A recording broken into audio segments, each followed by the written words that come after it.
I figured, why am I going to sit like a goof parked and do the duck again? I'll do it with a little music in the background. I won't wear the mask. And I don't know why you people are requesting this, but here you go.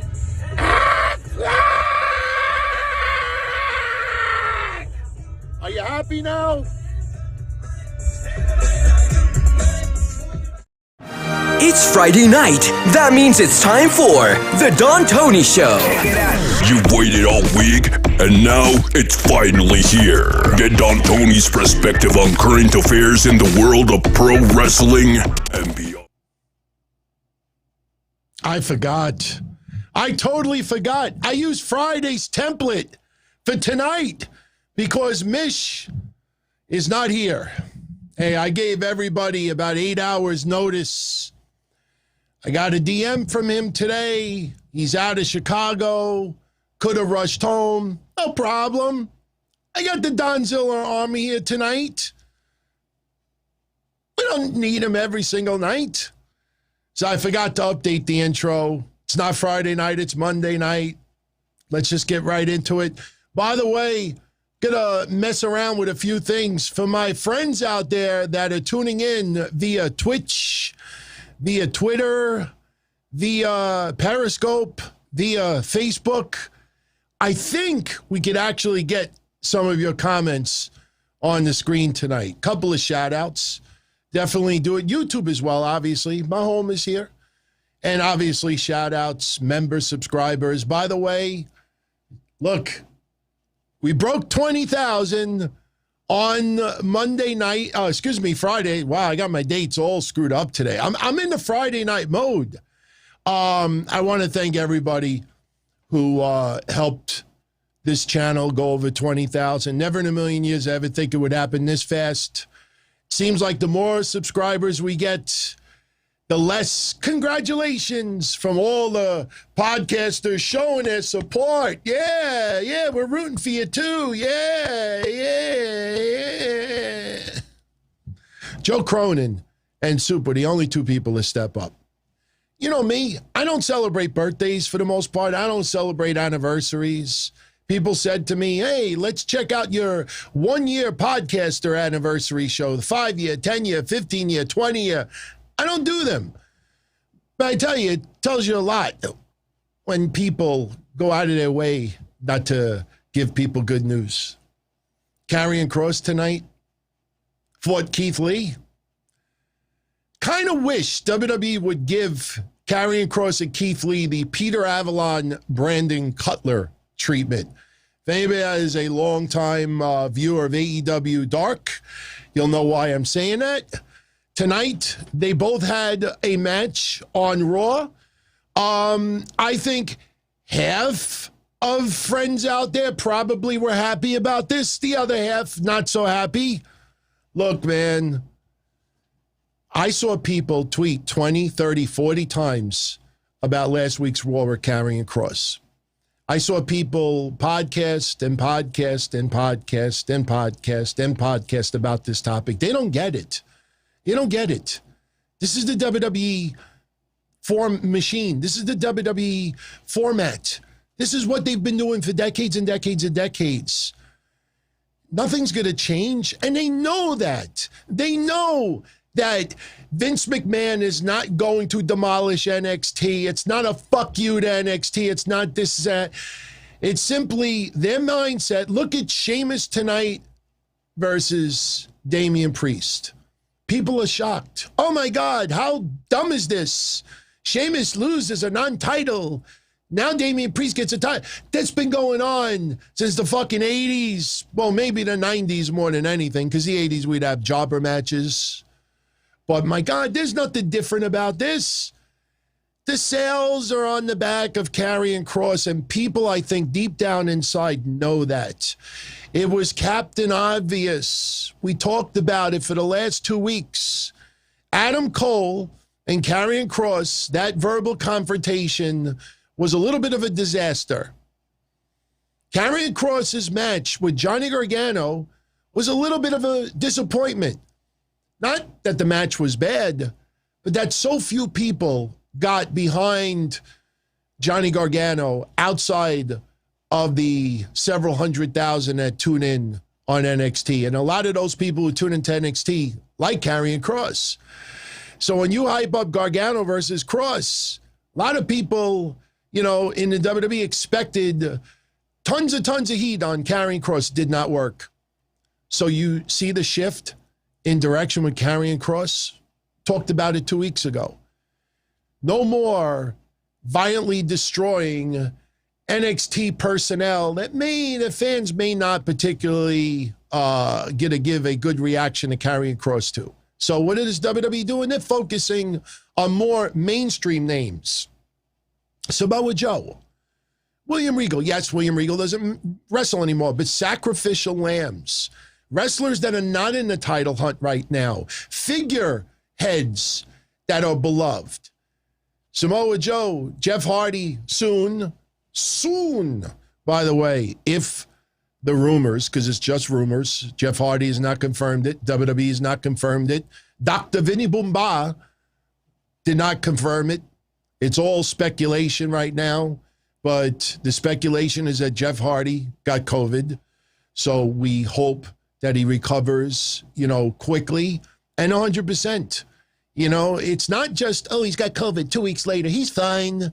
Yeah, he's going to drink bleach. No, it's not guaranteed. I know people who got COVID that 6 months later are still having a little bit of problems, fatigue, breathing, especially you're an athlete. You got to be very careful about this and not, we wish him a speedy recovery.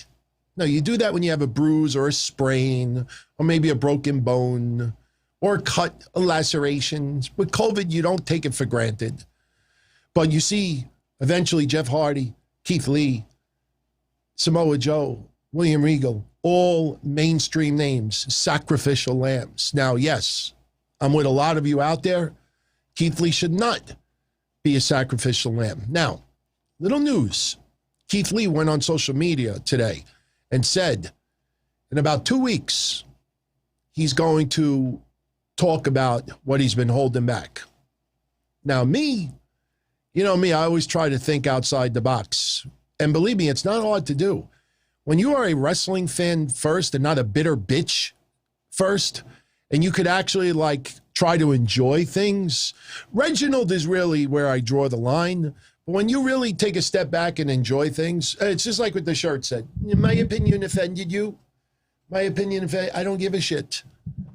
But if you could take a step back and be a wrestling fan more, that's when you fantasize. That's when you think outside the box. That's when you give something a chance to be good. Oh, that wasn't so bad. So, me with Keith Lee, I think Keith Lee should turn heel. I think he should get on the mic and trash the WWE Universe. It could all obviously be in his head. And I would love to see him bring out MVP. And he is now in the camp of MVP. I'm not saying that a Hurt Business needs to be recreated. Tonight, they kind of, I don't know. But I'd like to see Keith Lee cut a pro. I saw so many people tonight. Hey, he's going to be released. He's gone. That's it. He's going to be released. In 2 weeks, he's going to be let go. And then he's going to tell the world, I want to see that motherfucker stay on the WWE roster. I want to see him turn heel and maybe join up with MVP. Wishful thinking, probably. But, don't get your balls in a bunch. I mean, could you believe the net this weekend about that Eddie Guerrero B-plus player stuff? And the only reason why I'm bringing it up is because a few of you earlier, like DT, what do you have to say about that? What do I have to say about that? Eddie Guerrero's been dead for over a decade. Eddie Guerrero was beloved. I still have my hotline report that day, and I played it for a lot of you out there, where fans are crying hysterical, mourning the death of Eddie Guerrero. That night that his death was announced, I did a hotline report. I gave everybody the opportunity to leave a message and pay tribute to the guy. I saved it. I still have it. Eddie Guerrero, you don't have to be a heavyweight champion, run the company, be a Hogan, Sting, Ric Flair, Bret Hart. You could be an A-plus player without having a long lineage with a championship, but because of one jerk-off, one goof with about 50 followers, goes on Twitter this weekend and says, in my opinion, Eddie Guerrero was nothing but a B-plus player. Oh, my God, everybody that needed the feel-good moment, what they did to this guy is the same thing that a lot of people did with that asshole that jumped the guardrail and tried to hit the AEW ring. You do not give credence. You do not give attention to fools like this. This is one wrestling fan that his parents, or maybe, sperm injected. I don't even think this guy was an embryo at that time. And people in droves, oh my God, I need to respond to this. No. I need my 100 likes. I need to explain to everybody why Eddie Guerrero, we fucking settled that when he died. We settled it when he won the title. When he's in the middle of the ring at WrestleMania, everybody's crying. That's when you knew he wasn't a B-plus player. Shut the fuck up, all these people. He's not a B-plus player. I'm going to go up here right now. Everyone, CM Punk, truthfully, you really look at it, B-plus player. Yeah. Holy shit. This is just pitiful. I mean, put your mind towards people got way too much free time on their hands, in my opinion. That's ridiculous. So that's all I have to say about it. If you really had to, I understand why some people got offended by it. I'm not talking about regular wrestling fans. I'm talking about all these people, attention seekers, that, take this and got triggered. It's like you kicked their dog in front of you, Holy shit. So anyway, Karrion Kross took on Keith Lee today. Karrion Kross gets a dominant win. Why was that done? To continue Karrion Kross being dominant. He will get his revenge on Jeff Hardy. Then again, WWE may say, you know what, let's not even revisit that. That's possible too. But in a couple of weeks, Karrion Kross is taking on Samoa Joe for the NXT Heavyweight Championship. There are not many babyface beloved big men that are similar in size of Samoa Joe. Keith Lee is 6'2". Samoa Joe, I believe, is 6'2". Keith Lee weighs about 30, 40 pounds heavier than Samoa Joe, but they're both big boys. So by having Karrion Kross beat Keith Lee today, it gives the subconscious that he substantially beat a big boy, to make it feel that he could. Don't read into it, man. Everyone, don't read into it. I brought it up on Friday. And do you know 98% of all the people that I follow that do shows and write blogs still have not brought it up? Daniel Bryan losing to Sheamus at WrestleMania in 18 seconds. I mean, it's happened before. And people's careers ended up just fine. And if you remember with the Daniel Bryan, we felt that he was on some serious momentum. And it was squashed. But a lot of us kept the faith. I think things worked out rather well. So, let's talk about, for a moment, Nikki A.S.H. I appreciate everyone who actually took time to read my thumbnail. For those that don't know, over the weekend, Nikki A.S.H. was on 2 house shows. Give credit to WWE for doing something right now. And by the way, I think John Cena is wrestling a dark match right now for WWE. He was advertised for Raw tonight, and it was actually pretty genius by WWE.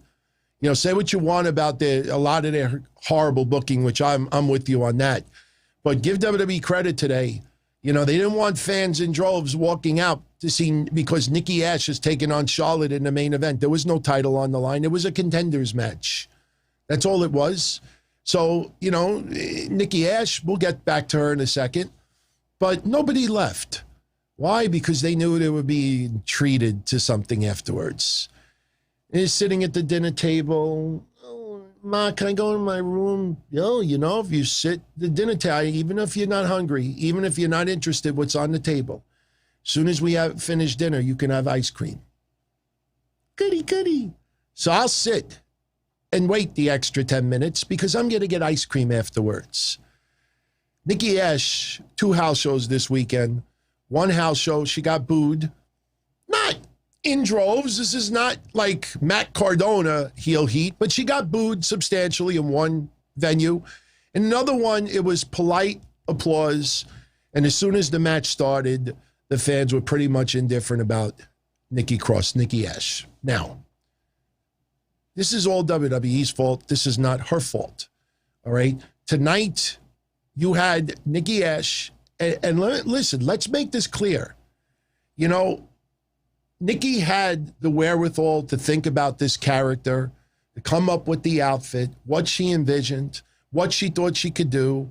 All right. For people out there, they're going to be like, Vince McMahon's like, I love it. I love it. I don't know anything really that Vince McMahon truly loves that much. So the reason why I'm bringing this up is, number 1, Nikki A.S.H lost tonight. Number 2, this is WWE's fault. Because remember, at the end of the day, I could come up with any idea I want. But when it comes down on paper, WWE tweaks it any way they want. They can tweak it any way they wish. And I'm telling you, one thing that is not going over with a lot of fans is this almost thing. Not Omos, the tag team champion, this almost. Too many times, I'm almost a superhero. I almost won. I almost did. Especially in this day and age with COVID and struggling and all this negative shit going around this world, you want confidence. You want confidence. Almost is not good enough for a lot of people. They want to see wins. They want to see confidence. I almost picked her up. I almost hit the fucking lottery. I almost lost weight. She almost said yes. Almost is fine. But her promos, she's very confident. She is an extremely likable woman. But this is WWE's job to get her over the hump. And you do not get her over the hump by default because she's fighting the evil Charlotte. Oh, because she's fighting the evil Charlotte, she's got to get cheers. Charlotte has a bigger fan base than people think. And what WWE is experiencing is, yes, there are kids that absolutely adore Nikki A.S.H. I brought that up for the last bunch of weeks, that she, by default, is going to be that Bayley that a lot of children have missed in WWE. But, my God, almost, I almost beat you. I almost did this. I almost did that. I almost did it, but you didn't. My dad is a super fucking hero. My mother is a super fucking hero. A lot of people that I grew up over the years and watched them struggle and not even know how to read and worked 3 jobs all at the same time so they could have a roof. That is a fucking superhero. Not almost. I almost got the job today. I almost got to the finish line. I almost beat him in a video game. I almost hit the jackpot. Keep doing that, WWE. And fans are going to be like, I almost cheered for her. She's going to get, again, here, listen to me. I am a fan of Nikki Kross, Nikki A.S.H. I like her. I said from the night that she debuted that gimmick, when I thought about it, I said, she looks like the perfect person.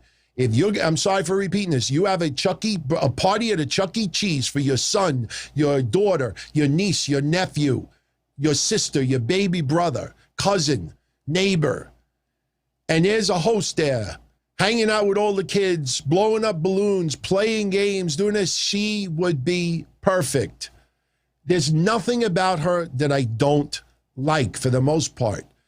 But this almost thing What's the PSA on that? She's not perfect? None of us are perfect. None of us are perfect. You know, I almost was a superhero. Well, you know what? Taking advantage when someone got knocked out by someone else last week and you run in with the briefcase and cash it in while somebody... Does a superhero do that? Does a superhero almost do that? That's not the way I want to win.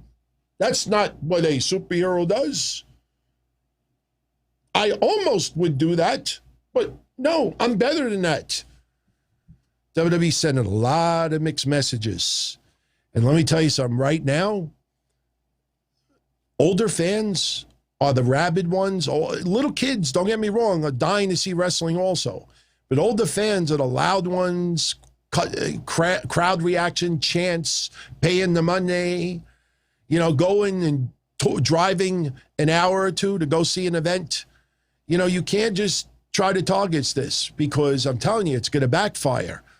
I felt bad of some of the reaction that she got. You know, she wins the title. An element of surprise will always get a pop. An element of surprise will always get a reaction. But you have them wrestling in the main event today. Go check back that crowd. Was the crowd really into it? No. You know why they did that, right? Anybody notice something missing at the very end of Raw tonight? Not Becky Lynch's return, because it seems like Becky Lynch's return, they may hold off until SummerSlam, which I'm fine with. For the last 2 weeks, there's been loud Becky chants towards Charlotte. Did you see what was happening on Raw tonight at the very end? Charlotte, there's nobody in this company that is as good as me. There's nobody. Awkward pause. Hey, I don't hear Becky, Becky, Becky, Becky, Becky, Becky, Becky. None of those fans tonight bit. And yes, they were setting up the main event next week. Seriously, nothing against those two. You just did beat the clock challenges with Nikki A.S.H. And she kept winning because Charlotte was distracted by Rhea Ripley. Rhea Ripley was distracted by Charlotte. And Nikki A.S.H. sneaks a win. All of Nikki A.S.H.'s high-profile wins so far have been sneaks. They've been sneaks. Even when she won the title, it was a sneak. Run down the rampway. You have fans see that week in and week out. How are you supposed to get... You know what a lot of people said this weekend? It looked like two legitimate, performers, women's main eventers are in the ring, and you have Nikki A.S.H. That doesn't build overnight. Nikki A.S.H. has plenty of time to do it, but WWE is not helping her with a lot of that stuff. And that main event tonight, they wanted the Becky chant so freaking bad. You have no idea, especially when Charlotte is saying, no one in this car. Did anybody out there think that somebody's music was going to hit? How come Rhea Ripley didn't come back out again? I'm sorry. Did she accidentally get her, big boot, stuck in a sewer plate backstage or something? No, I can't get in. When she kept saying, there's nobody, she's going to repeat that next week and maybe repeat it after the week after. And WWE keeps teasing because a lot of us think Becky Lynch is going to show up after one of these promos that Charlotte cuts. There's nobody that is as good as me. And eventually you'll hear the music. So WWE keeps this for the main event tonight. Come on, let's be honest. Most of us like Nikki A.S.H., but Charlotte wins in that main event. I challenge you next week. Dark match, I hope. There's nobody that is good as me. Fans didn't bite. They wanted that Becky thing to continue, and that's why they put him in the main event tonight. They could have done so much else, but they decided to go with that. Why? Because they thought fans were going to stick around at the end, thinking that we were going to possibly get Becky Lynch or even an announcement of it. And then the fans in attendance, I think, are getting treated to a John Cena match right now in some capacity because he was advertised for the building. I don't know what you all think about it. After the show is over, you're more than welcome to post it in the comment section. But that's my reactions to tonight with Raw. Some of the other stuff, Riddle losing to Morrison, AJ Styles and Omos just happened to be at ringside. Omos breaks the scooter. How many weeks, 5-6 weeks, have you and I been talking about that it was going to be Omos and AJ Styles versus Riddle and Randy Orton at SummerSlam? Tonight, you got technically the first official seed being planted for that. So now that's going to happen. And look, I'm fine with it. Tonight, the feud with AJ Styles and Omos versus the Viking Raiders is officially over. And WWE, give them credit tonight. They did something with Omos tonight. AJ Styles sells the whole match. Took the beating for a lot of the match. He had offense too, but he took most of the beating because Omos, if there's one big negative with him right now, he's not great at selling. He's great at doing video game offense, but he's not great at selling. So tonight, AJ Styles did all the selling. And then Omos comes in, does a lot of one-sided offense. And then because of AJ Styles doing everything he did during the match that looked so great, AJ comes in and does the springboard 450 for the win. So WWE did it perfect tonight.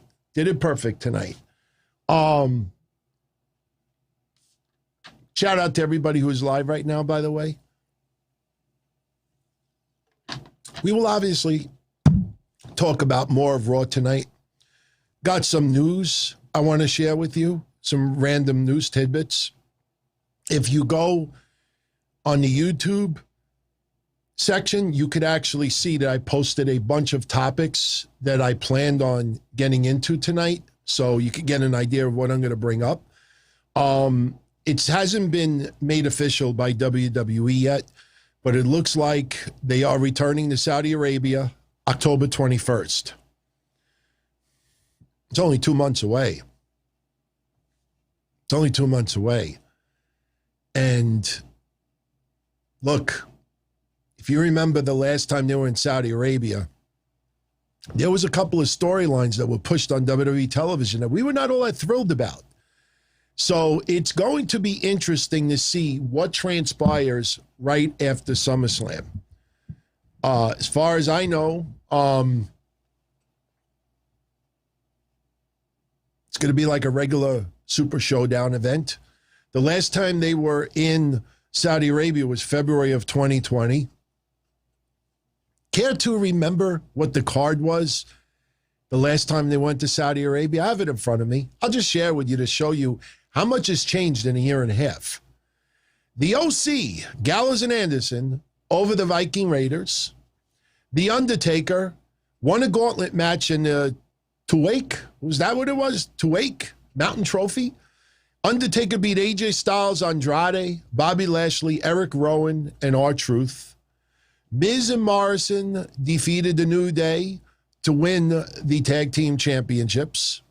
Angel Garza beat Humberto Carrillo. And by the way, thank you very much, Crazy Cruiserweight. I believed they worked the dark match tonight, or main event. There it is. Thank you, Crazy Cruiserweight. Angel Garza beat Humberto Carrillo tonight, and Jaxson Ryker beat Drew Gulak. Yeah, they can't. Now they have no idea what to do with Jaxson Ryker, seriously. Soon you're going to see Jaxson Ryker running after that 24/7 championship. My God, how horrible is that with Reginald?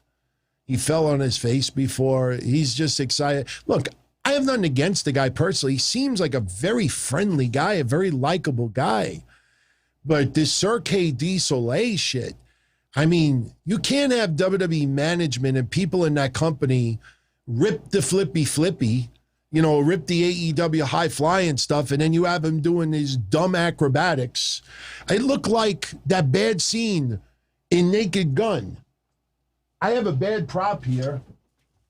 I think this is my fiance's jacket. Wasn't this a scene in a Naked Gun?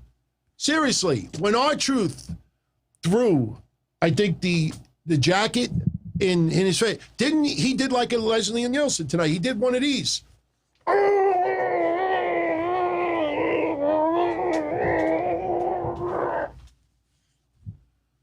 Get the fuck out of here. Raw's been back 2 weeks with live fans, and you're giving us that garbage, man? Oh, the hospital scene. Now my glasses are all foggy. Oh, jacket better be clean, man. But Jaxson Ryker soon is going to be running for that championship. He's done. He's done. I feel bad, but he's done. I don't know what. I mean, what do you do? I'd love to imagine if he goes to Saudi Arabia. Well, you know what? The fans in Saudi Arabia don't give a shit about his military stuff. They're worried about their own country and their own lives. So I don't think they give a shit about Jaxson Ryker. Also last year, Seth Rollins and Murphy defeated the Street Profits, so they retained the Raw Tag Team Championships. Mansoor over Dolph Ziggler, and I'll get back to Mansoor in a moment. Brock Lesnar over Ricochet to retain the WWE Championship. Roman Reigns over King Corbin in a steel cage. Bayley over Naomi to retain the SmackDown Women's Championship. In the main event, Goldberg beat The Fiend for the Universal title. Remember, this was to lead up to WrestleMania. Then we ended up having the Braun Strowman stuff. And, oh, man, I bless the hearts of all those people the last couple of days. Now suddenly reporting news. WWE looking to bring back Braun Strowman. Why? Because they found out the shirts that were on sale in WWE shop. Oh, man, that's pretty funny. So they're going to go back to Saudi Arabia. Let's see what happens. I expect a lot of people not to go this year.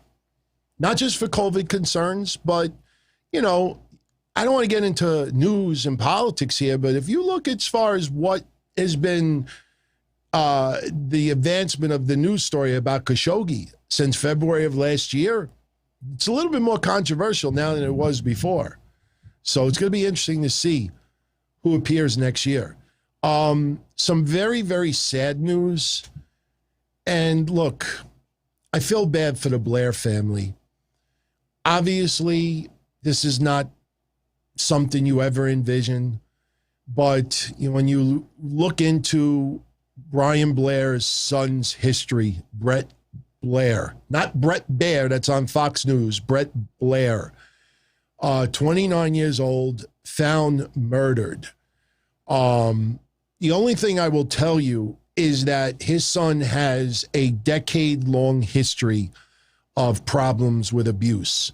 He's been arrested a couple of times for possession of, illicit substances, oxy, marijuana. He was just arrested, and I did write this down, in April. He was arrested in April, charged with possession of cocaine, drug paraphernalia, and possession of something else. I think he was speeding or something happened. I don't know. The speeding might be a prior offense, but still, he was arrested only a couple of months ago. They found him murdered in a construction site.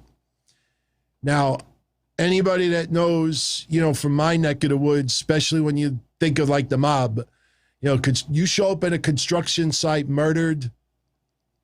I hate to speculate, but that sounds like a drug deal gone wrong. And it sucks. It sucks because you know how I am talking about addiction, whether it's alcohol or drugs.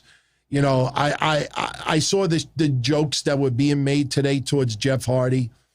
Man, some people out there are just assholes. Absolute assholes that don't know where to draw the line. And I don't even want to share the jokes. If you want to get into that disturbed humor, you could go seek it out and see what was said about Jeff Hardy today with the COVID stuff. But man, you never want to see, no parent out there ever wants to lose their kid.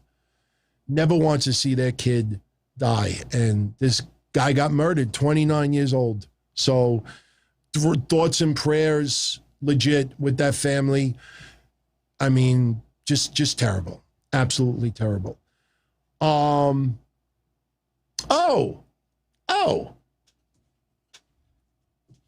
You want to do it now? I really wanted to do this with Mish tonight because Mish, look, I was also, but Mish was a massive fan of Adam Bomb back in the day.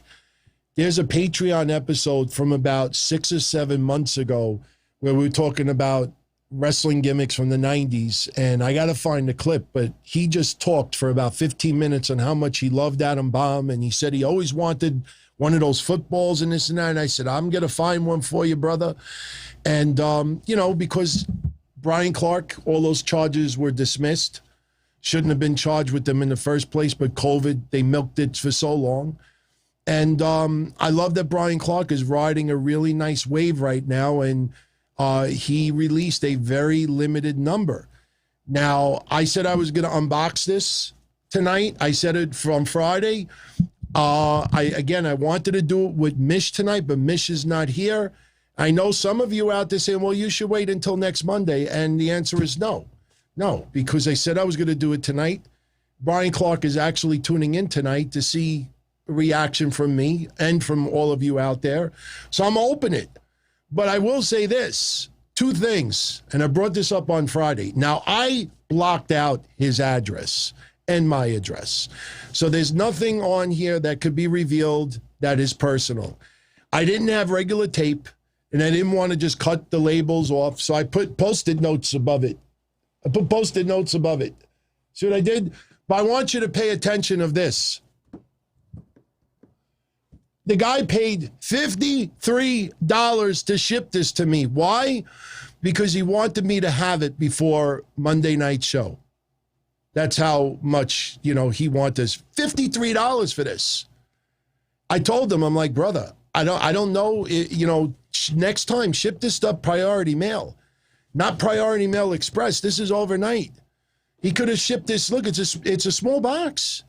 He could have shipped this priority mail and probably would have paid less than half of that. And I didn't have to pay for those shipping charges. So I feel kind of bad, but I'll say this, joking around. I ordered two sets of goggles and 2 footballs. And I also ordered another football because we're going to give one away on this show in the very near future. So 3 footballs, 2 sets of goggles, and a couple of photos. Unless there's some major space technology going on that I don't know about, I don't know how 3 footballs and 2 sets of goggles fit in this little box. Something tells me that he only shipped 1 set, and then maybe he was going to ship the other set directly to Mitch, because I got a set for Mitch as a gift. So we're going to open it up here, and we're going to check this out and see how it is. All right? So hopefully I don't... Look... I'm obviously new doing video. I've only been up here for 18 months. Other than my Podfather picture, the only thing I ever unboxed live was that AEW Heavyweight Title. So I know people out there, they're more professional. They have up cameras. So just open the fucking box. Let's take a look at this. Let's see what's inside. And if any of you out there were fans of Bryan Clark back in the day, whether it was Chronic or Adam Bomb, this might be something that you would be interested in checking out. So, suspense. If there's 3 and 2 in here, I'll be shocked. It feels like it's only one. Okay. Holy shit. It is everything. Wow. It's pretty cool. Wow, I honestly, I never ever envisioned. I honestly was expecting it's like, brother, I feel bad. You spent $53. You may have to spend it again because I don't think everything is in here. All right, let's check out this one here. Let's open this bad boy up. There's Adam Bomb. I think that's pretty freaking cool, man. There you go. Number 35 out of 100. Brian, I expected number 1. Come on, man. I bought this way before it even went on sale. What is this? Maybe one of these is number 1. Oh, this is number 33. Wait a minute. So if this is 35 and this is 33, can you figure out what number this one is going to be? 34. No, I'm only kidding. Seriously. These are pretty cool, man. I used to throw them into the crowd. You know what? It's legit. I feel bad for the people on eBay right now. There's 2 guys on eBay right now that have the original one from 1994 or whatever it is, and they're trying to get $350 for it. and it's not even autographed. And I guess they like rare, ultra rare, unbelievably rare. Fuck that. These are brand new, you know, and he autographed it also. So I tell you, these are really nice. And they're really nice quality. They're really nice quality. It's and a bomb. See? And by the way, I know we never talked about it on my shows, but I know a lot of people tweet banged you that supposedly WWE told some wrestlers that when you do autograph signings, you're not allowed to sign as your previous gimmick. Come on, man. That's, oh, God. People believe anything. All right, so let's put the footballs aside because we got more in here. And we'll move on. And I thank you all for hanging out while I'm doing this. I'm looking at the stats, and it seems like nobody is left. Let's check out the goggles. Now, obviously, I don't have the physique like Adam Bomb, and I certainly don't have the hair like Adam Bomb. Maybe I'll throw one of these bad boys on for a minute. Wow, these are nice. These are nice, man. Seriously. I don't want to fuck it up because they're collectibles. Look, the goggles. It's pretty heavy, too. Autographed by Adam Bomb. I don't know if you could see that. Are these numbered also? I don't think these are numbered. But I'm a little afraid to put it on. Fuck it. If it breaks, I'll buy another one. There you go. Wow, these are pretty, like, weird to, like, keep on. I could never do the show with this on. They're actually reflecting, so I could actually see, like, behind me. These are pretty cool. These are absolutely awesome, man. These are very cool. So we got two sets. This one is going to Mish. And, wait, we're not done. We're not done. Bryan Clark, you definitely delivered, man. Really, really cool. When it comes in brown envelope, that means there's quite a bit in here. So let's see. I see some extra stuff in here. Oh, that was really cool of him. He actually gave me a picture of him actually signing them. There's quite a few photos in here. Oh, man, I didn't even ask him to do this. To Don Tony. Why did you keep showing my mugshot after I was cleared? All the best, Bryan Clark. To Don Tony. Fuck the haters. No, he didn't really say that. I told him to not personalize all of them because I want to give some away on the show. See? Adam Bomb. Pretty cool. Yeah, look at the football. Seriously, look at the picture. And we'll move right back to the show. But look, just to show you in perspective, look at the football. Look at the picture. That's pretty cool, man. They're like, it's spot on. It's spot on. Made in Mexico, by the way, everybody. Made in Mexico. Mexico. You think they delivered it, like, by crossing the border? Hey, I got this package here. This is for the Bryan Clark, the Adam Bomb. I'm just kidding.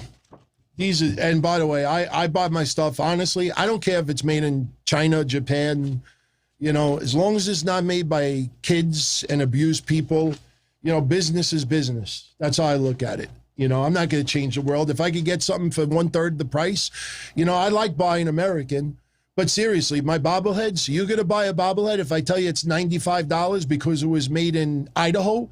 No, if I get it in Japan and it only cost me $30, everybody's going to be like, Japan is okay. By the way, WWE is very lucky that they didn't preempt tonight's Raw for the Olympics. I know what you're going to say because of the time difference, but prime time, every reason to replay a lot of content. So that was very surprising. If you watch Raw right before it went on the air, you know, they were talking about the Olympics right before Raw and right after Raw. Tonight, none of that, Underground Island or Temptation Island. So, Bryan Clark, thank you very much, my brother.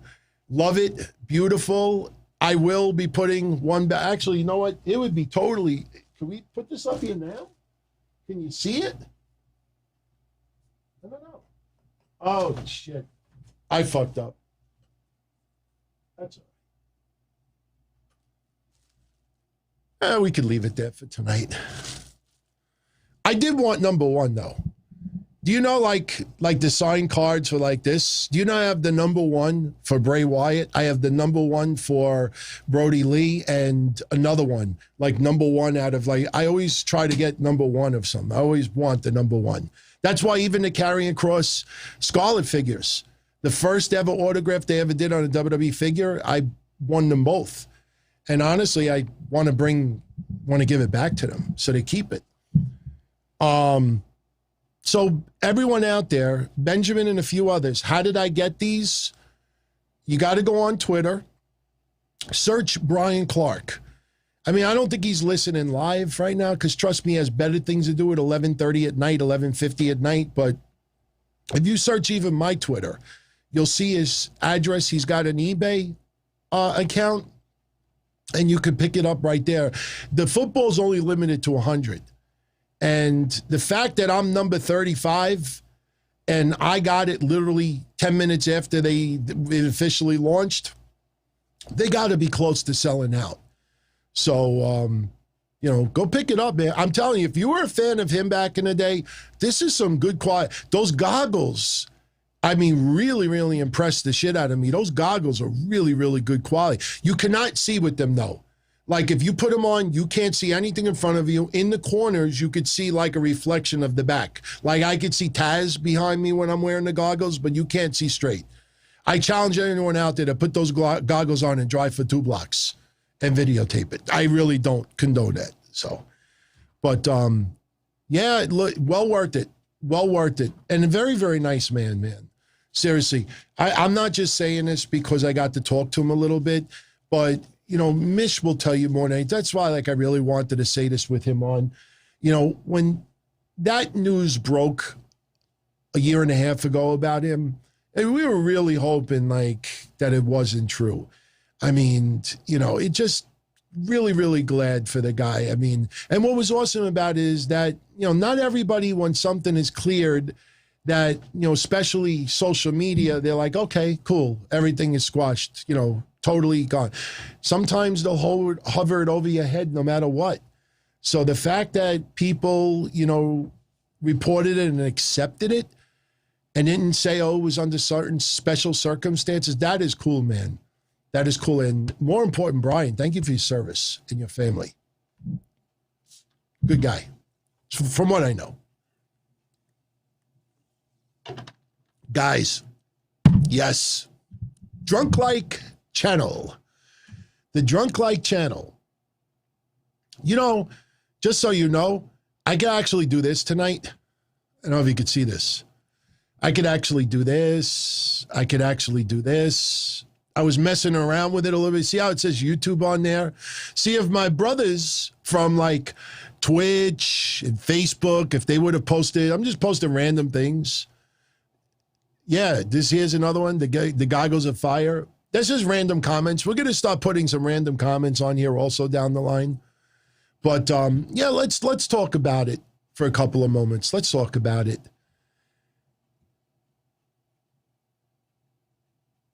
Guys, it's Bizarro Land. You know what? It'll be officially Bizarro Land when I come up here and say, Corbin is not half bad right now. When I say that, you either got to think, DT, are you feeling okay today? Or we're truly in Bizarro Land. If you would have told me that I would have changed my views on Cameron Grimes, I would have changed my views on a few other people over the last year or so, even Sami Zayn with the stuff from last year that I took way too personal. Matt Cardona this weekend fought Nick Gage for the GCW Heavyweight Title. And I don't need to tell you. I mean, most of you out there already know the news. Matt Cardona won the championship. Now, I can't obviously show video here because I don't want to lose my channel to dumb strikes. But if you look at this still shot and Nick Gage is in the ring with disappointment with his hands over his head, look at the debris in the background. this was shades of NWO 1996. If anyone out there that ever had the pleasure of seeing the last ever Elks Lodge show, that I actually booked half of that show with the Mass Maniac, when the Triple Threat reformed and Bam Bam Bigelow mooned the crowd, when I was the one guarding all their gear in the kitchen in the Elks Lodge, there was just as much debris thrown in that ring that night. I know Meltzer and some out there were like, this is one of the most embarrassing moments in wrestling history because of throwing garbage. Listen, man, listen. GCW is one of those promotions that kind of reminds me a little of XPW, kind of reminds me a little bit of ECW, kind of reminds me a little bit of some of these other California promotions over the past bunch of years. All right, this is not your quintessential wrestling promotion. And let me explain something. I don't condone ever throwing something in the ring. I mean, I got pelted with hot dogs once and cannolis and an occasional beer, which I will show the footage on an upcoming Thursday night. I loved it. But let me explain something to everyone out there. Matt Cardona was enemy number one going into GCW. And everybody looked at him as Zack fucking Ryder taking on the king of hardcore right now. And Matt Cardona got the win. The fans were so irate. And trust me, Matt Cardona giving the fans the middle finger and him acting the way he did, they knew exactly what they were doing. And I tell you, when I said it's almost Bizarro Land, I think for the first time in my lifetime, I actually really enjoyed Matt Cardona. Believe it or not. The guy still has me blocked going back to the DTKC days. That'll never change. I don't care about that. I don't care. I don't base my stuff on who likes me and who doesn't. So they'll never see the compliments, but I will tell you that I loved it. I give GCW, Nick Gage and Matt Cardona a hell of a lot of balls for doing this. The crowd, that reaction of throwing the bottles and everything was real. That was deep. That is hardcore, dedicated, just rabid GCW fans, and they're expressing their anger that an outsider came in, let alone Zack fucking Ryder, and won their championship. Look, was it your typical hardcore GCW style match? No. In a lot of ways, it might have been watered down a little bit. But you got to give the guy a hell of a lot of credit for going into enemy territory and accepting this championship.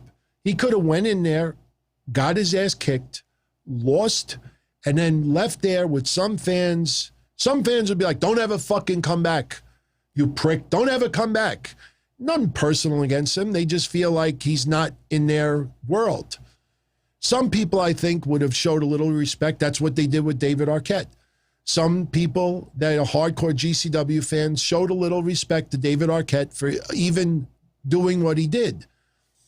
Now, David Arquette's milking it a little bit, but for Cardona to walk in there and get that win and in that enemy territory like that, oof, my God, that is ballsy. I will say this, though. You know, Chelsea Green posted some after-match photos. I don't have every single one of them in front of me, but I will say this. I wouldn't have taken pictures of you ruining the sheets in a hotel room, because that is obviously a hotel room. And yes, he was bleeding overnight. It was not intentional. And I know the visual of the blood, makes it even more realistic, because those cuts are real. But I feel bad for that hotel. That's all I'm saying. But those are my thoughts on it. And look, I know there's a lot of people that were like, what the fuck did I just witness? Yeah. I mean, GCW went there. The funny thing is, somebody is going to have to beat Cardona for it. I mean, unless Cardona has a change of heart and does the ultimate dick move and just throws the belt down and says, I'm not coming back here. If I was Cardona, I'd be on YouTube with his YouTube show playing a video game and say, you know what? I don't deserve this. I don't need this. I don't need blood. Keep your fucking title. I'd even do the podcast with him walking to the post office, shipping it back to him. In fact, throw it in a garbage bag, WWE style. Just ship it back.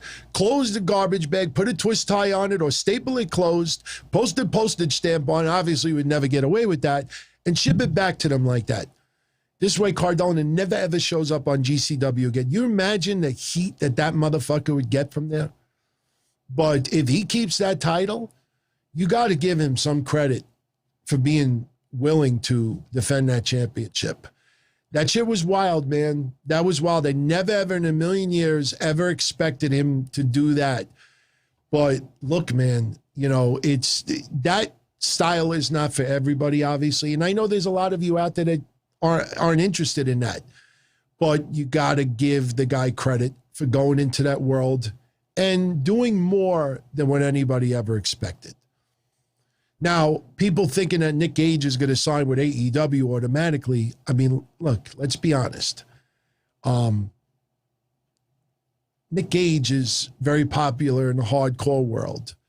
But how could AEW fans even fantasize that shit when Jon Moxley and Kenny Omega had a hardcore match where they actually used props, movie props? And some people with blue check marks that are hardcore rabid AEW fans writing on Twitter at that time, I don't feel very comfortable right now. I feel very queasy right now. You imagine if this guy shows up, and who wants to see Nick Gage do a plancha? A plancha. Nobody wants to see that.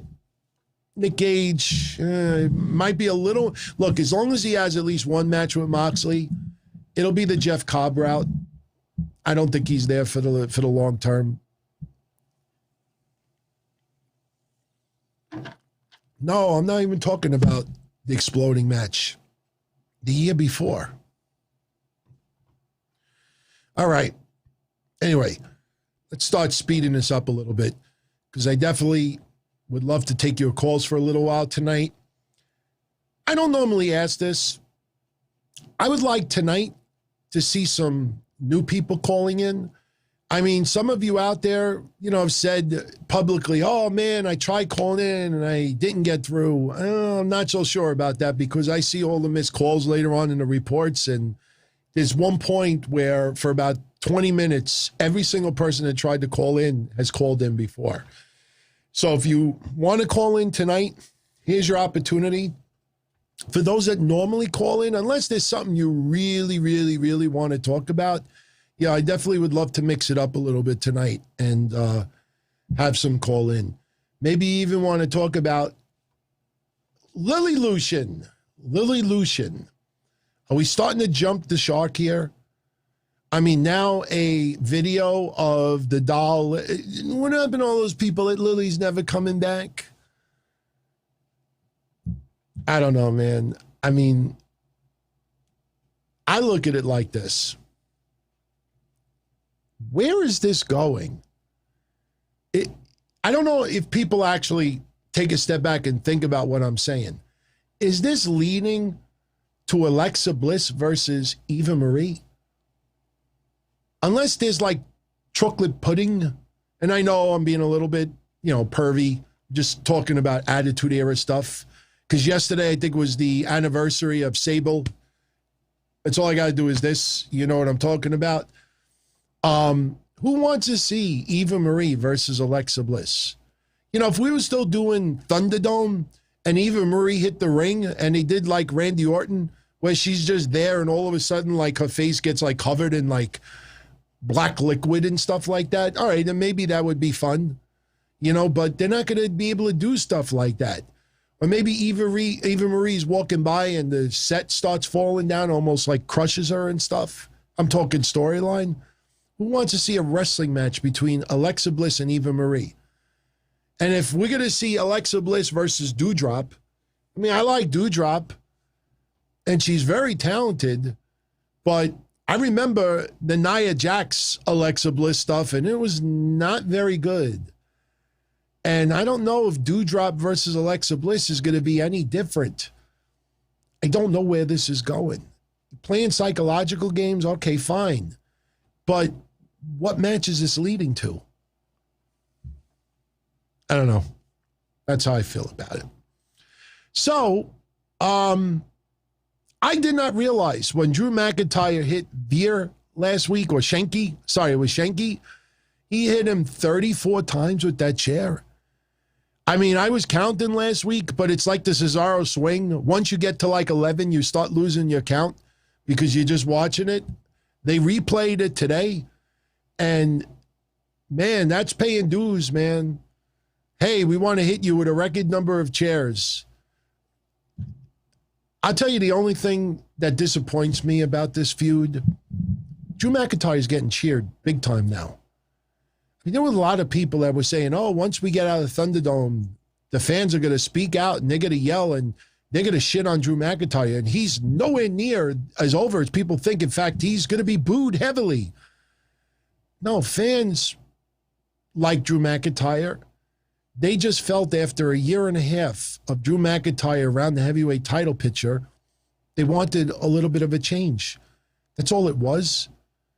They like Drew McIntyre. And right now, Drew McIntyre is feuding with one of his closest friends.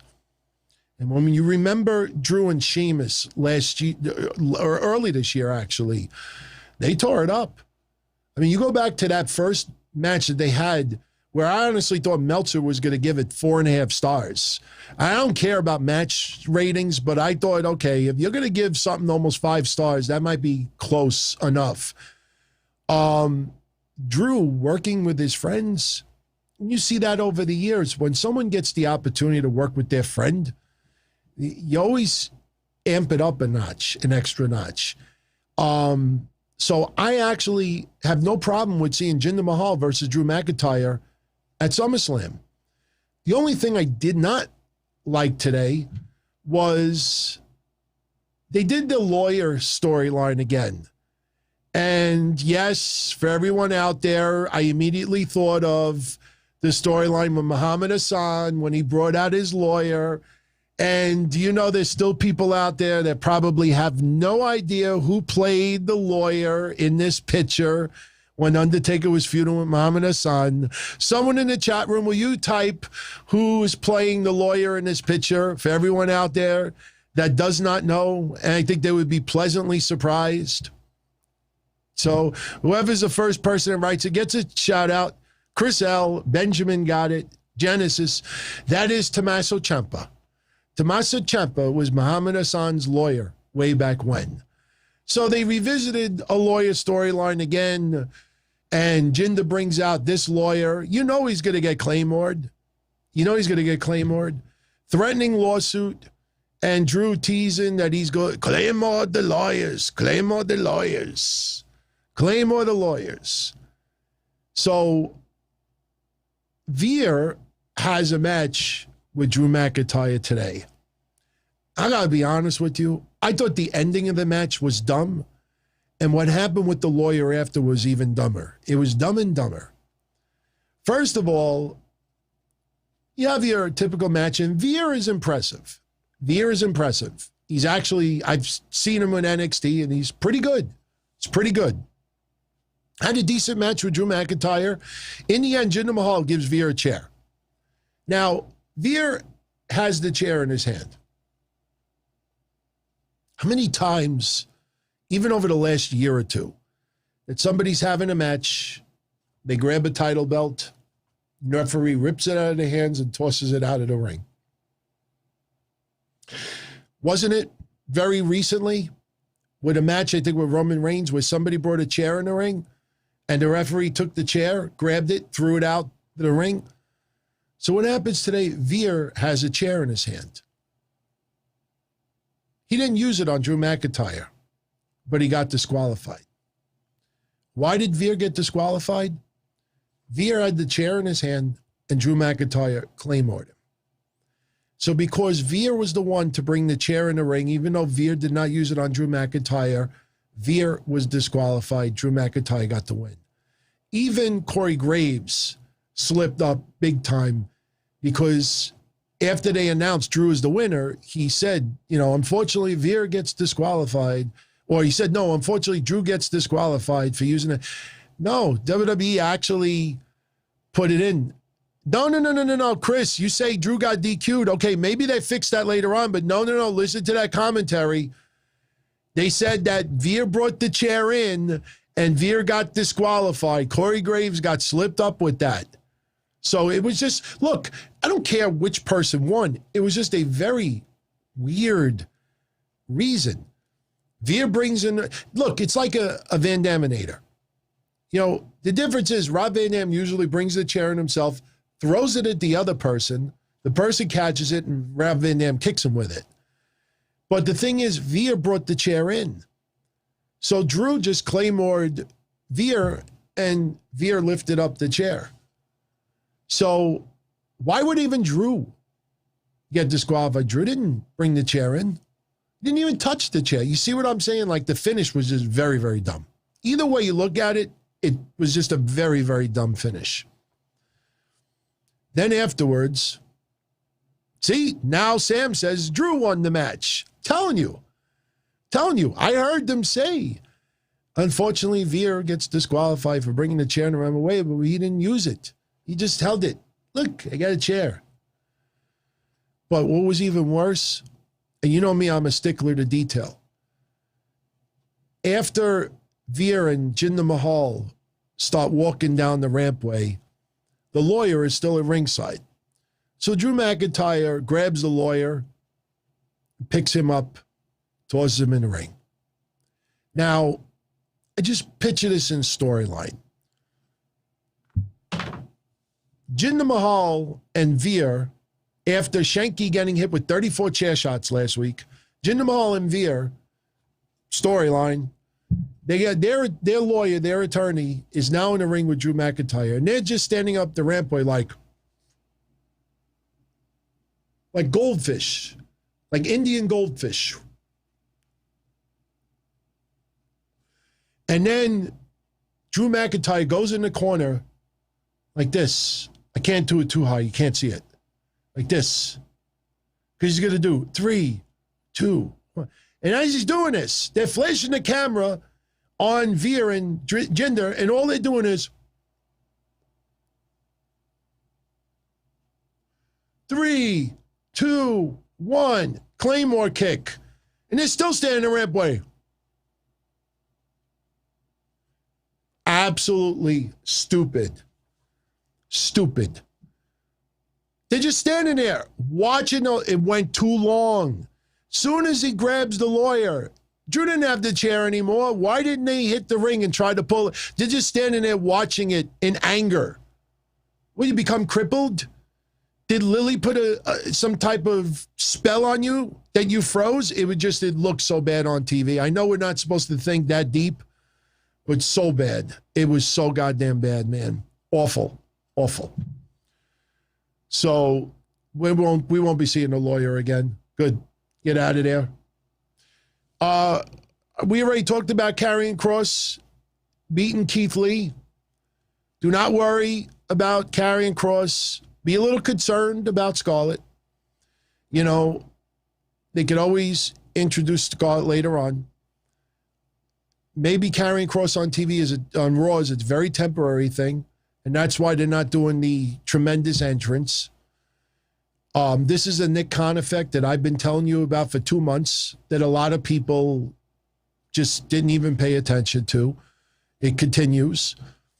Keith Lee, like I said, I hope he turns heel.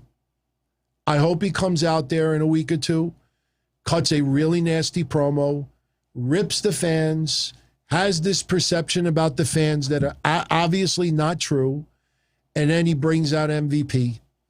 And I want to see Keith Lee in the camp with MVP. I want to see him grow the fucking facial hair again. I want him to have a little bit more of a angry look to him. And I think that is a winner.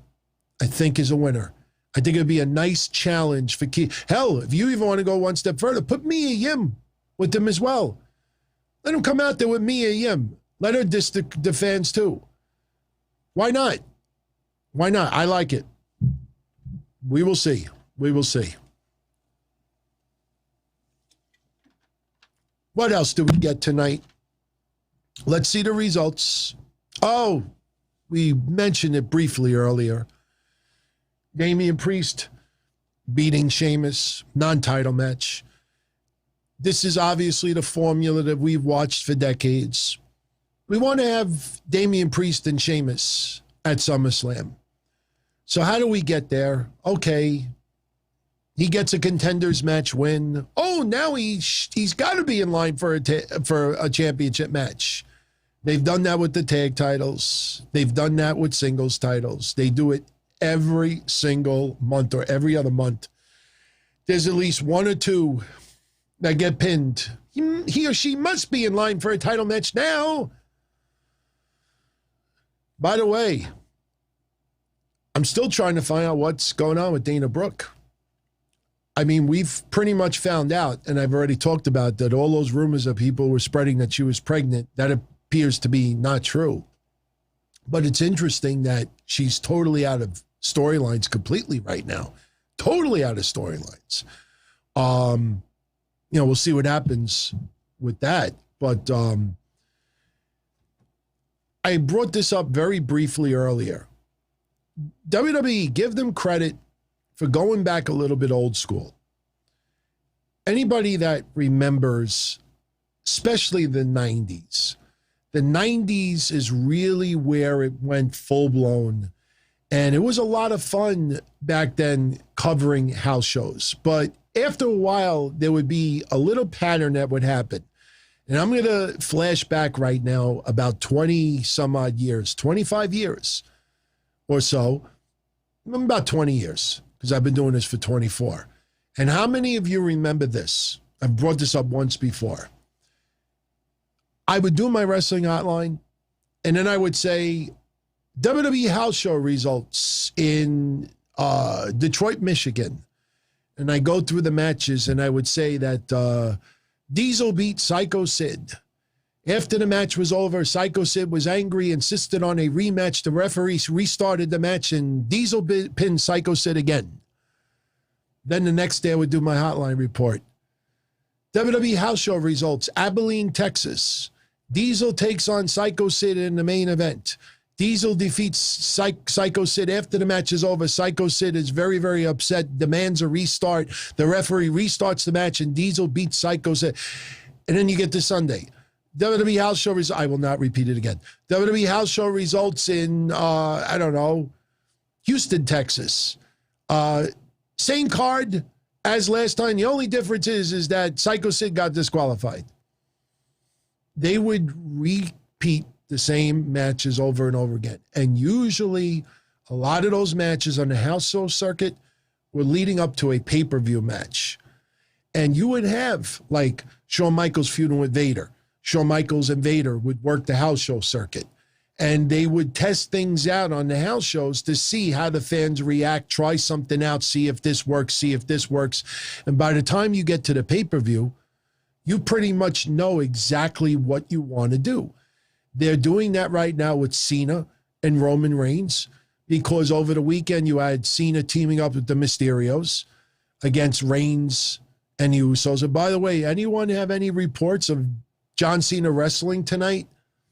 Friday, we pretty much figured out that Cena was going to, wrestle a dark match after the show's off. By the way, a few people said to me that when Bianca Belair and Carmella were wrestling in Florida, that the fans, I guess in Cleveland or wherever it was, I think it was Cleveland, that they actually were treated to Cesaro, Nakamura, and I don't remember who else, might have been Big E against, what we were talking about on Friday. It seemed like it was setting up a match for next week. They might have actually got that on Friday.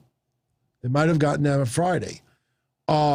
Thank you very much. This is cool. Thank you. And let's get into a bunch of super chats. By the way, I just noticed it. I just freaking noticed it. I am so sorry for this. That the super chats were not popping up earlier. And I know there's a way that I could go back and revisit it. So starting next week, if that ever happens, I'll revisit it. But now it's on the screen. So if anybody sends one, if anybody subscribes to the channel, if you become a channel member, or even if you send like a Streamlabs super chat, which is now open, they'll all pop up on the screen. I just noticed it now that the alert was off. So no worries, because we're going to still get into him here. Crazy Cruiserweight. John Cena. Wow. That's an interesting match. John Cena and Matt Riddle defeated T-Bar and Mace in a dark match tonight. I like Riddle and Cena as a pairing. I mean, obviously, Randy Orton has been given time off. So Riddle, I'm telling you, man, Riddle, I would not be surprised if Riddle is a heavyweight champion by this time next year.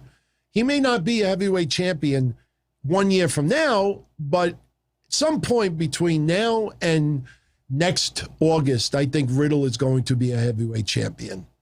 I really do. Charlie Conway says Cornette passed it. So he's entitled to his opinions.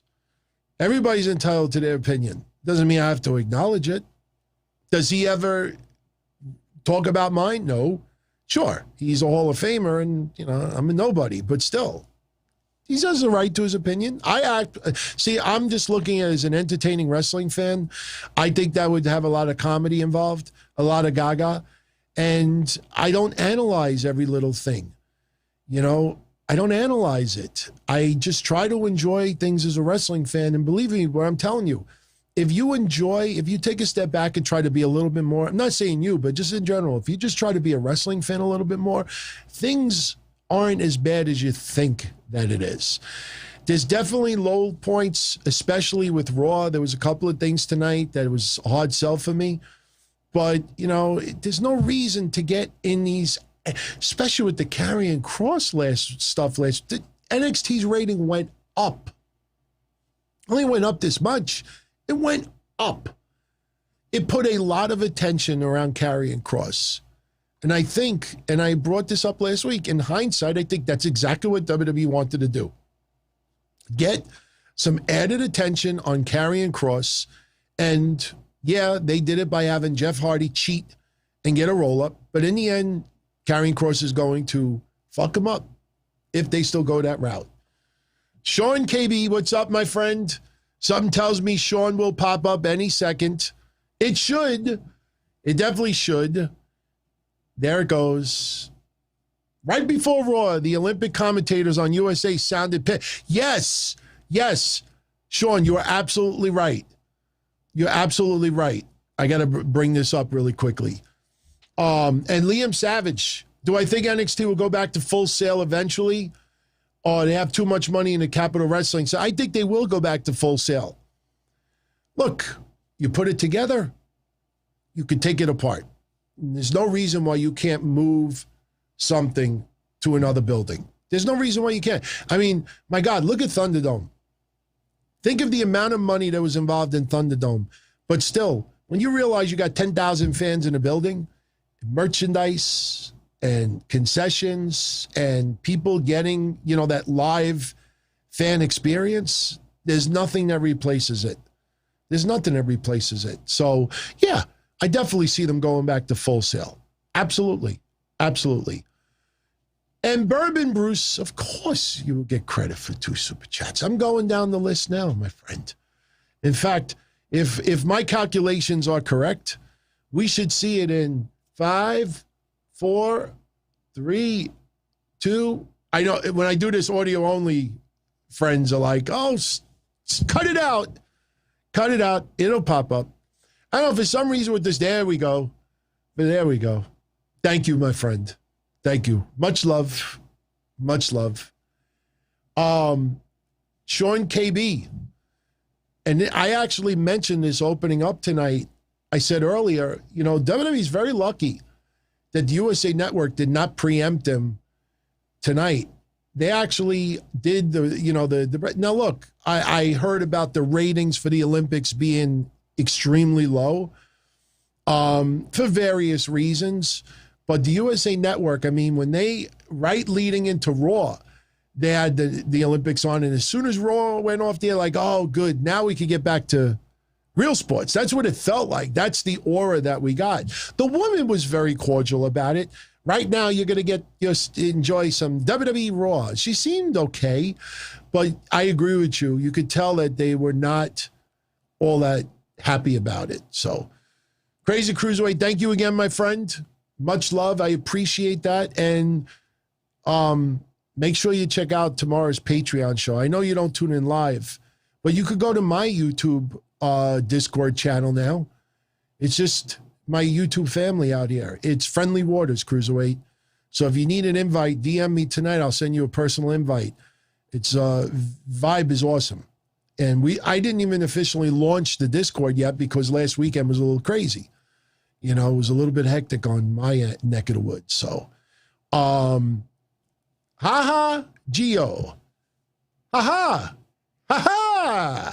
Worst idea to take place, Brawl for All or Invasion?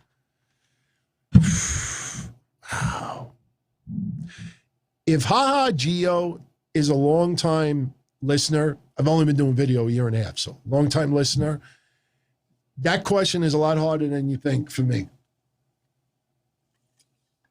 In my opinion, looking back at it, Brawl for All was the worst idea. Yeah.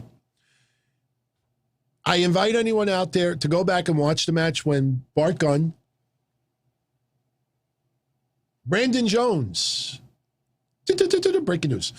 Brandon Jones believes Sasha and Becky, we'll get into Sasha and Becky right after this, because I'm going to talk about Charlotte a little bit more and Nikki A.S.H in a second. But let me go down my list of friends who have been waiting patiently. I have always said this since 1998.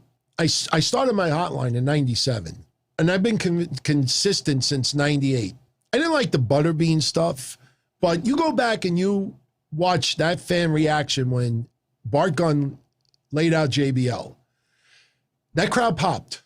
Shawn Michaels was on commentary, and Shawn Michaels even popped. I mean, behind the scenes, when some people got injured, yeah, not the smartest idea. But guess what? You could have your wrestlers in a celebrity softball tournament, and some of them could pull hamstrings and get hurt from playing sports. I'm not trying to equate it, but I'm just saying, like, shit happens. WWE, where the management was the one that made it optional, and a lot of people who thought they were legitimately badass motherfuckers decided, hey, I'll win some legit money out of this. Sure, I'll fight for it. So when do we put some blame on the wrestlers themselves for participating in this? Nobody forced them to do anything. But in hindsight, though, I don't think the payoff was worth it. So I say Brawl for All by far. Invasion, and I've said this 1 trillion times since 2001. Invasion, when you look back on it, there was a lot of wrestlers that were missing from that event. They were not signed to WWE. And it really lacked in the mega star department. But I will repeat what I've been saying since 2001. Every wrestling fan knew everybody that was going to be on that card. We were hoping for surprises. We didn't get the surprises that we were hoping for. But WWE did not tease Goldberg. WWE didn't tease other people. We hoped, but we knew exactly who was going to be on that card. And I believe, wasn't that the biggest pay-per-view buy rate that they've ever gotten outside of WrestleMania? Didn't they get like 900,000 pay-per-view buys? I want people to think about that. 800,000 or 900,000 pay-per-view buys for Invasion. I mean, when these people look back, I understand there's a lot of clickbait on YouTube. Worst pay-per-views or biggest letdowns, WWE Invasion. It wasn't a fucking letdown. We knew exactly who was going to be on that card. You know, when I see these 21-year-olds doing these videos on YouTube where they weren't even sperm at the time, you know, you weren't alive. You didn't experience it. listen to that crowd. Look at the fans. Look at the buy rate. I mean, they were not clickbait. WWF was not clickbaiting anybody at the time. We knew who was going to be in there. So I don't think Invasion was a bad idea at all. It was better than no Invasion storyline, in my opinion. Brandon Jones, he believes Becky and Sasha will return after SummerSlam. Oh, no. No. This is your WrestleMania this year, brother. They are going to have them at SummerSlam. WWE is going to sell SummerSlam out, whether they're advertised or not. But one of those two at minimum has to be. I think Sasha Banks still needs to come back, turn heel, and attack Bianca Belair, and that's their SummerSlam match. I think that's a necessity. But they should both be at SummerSlam. You do not wait until after Summer. Not on this. This is WrestleMania. 70,000 people. No question. Both of them will be back beforehand. Isaac. This message cannot be confiscated from SmackDown security. Did I see how Cardona's shirt went from white to red easily? Yeah, man. Look, like I said, of all the pictures that I saw, and yes, it's so nice it's being shown twice. There's a lot of things from a GCW hardcore match that, we're lacking in it, but the visual was there, man. The visual was there. Even if he would have lost, that was a fantasy for a lot of GCW fans. Think about that for a minute. Nick Gage carving up Matt Cardona. You don't think a lot of GCW fans were loving the idea of that? You don't think that they were drooling? Oh my God, that's like blood in the water. It's like celebrity boxing. Sometimes you have one boxer that just gets under your skin or has no business being. You just want him to see knocked the fuck out. That's how a lot of people looked at it. So I give Cardona credit, man. I'd be an absolute ignoramus if I didn't acknowledge, how big that was. And he did it well. Trust me, that's not I don't think Cardona, when he was a kid, envisioned that he would ever do something like this. I don't think he ever envisioned to that degree. So I will always give him credit for that. So who's with the shades of Dino Bravo? Bourbon Bruce, shades of Dino Bravo. I like Dino Bravo, man. I miss Dino Bravo. But you know what? Look, it's kind of sad to bring this up now, especially when I talked about earlier what happened to the son of Brian Blair.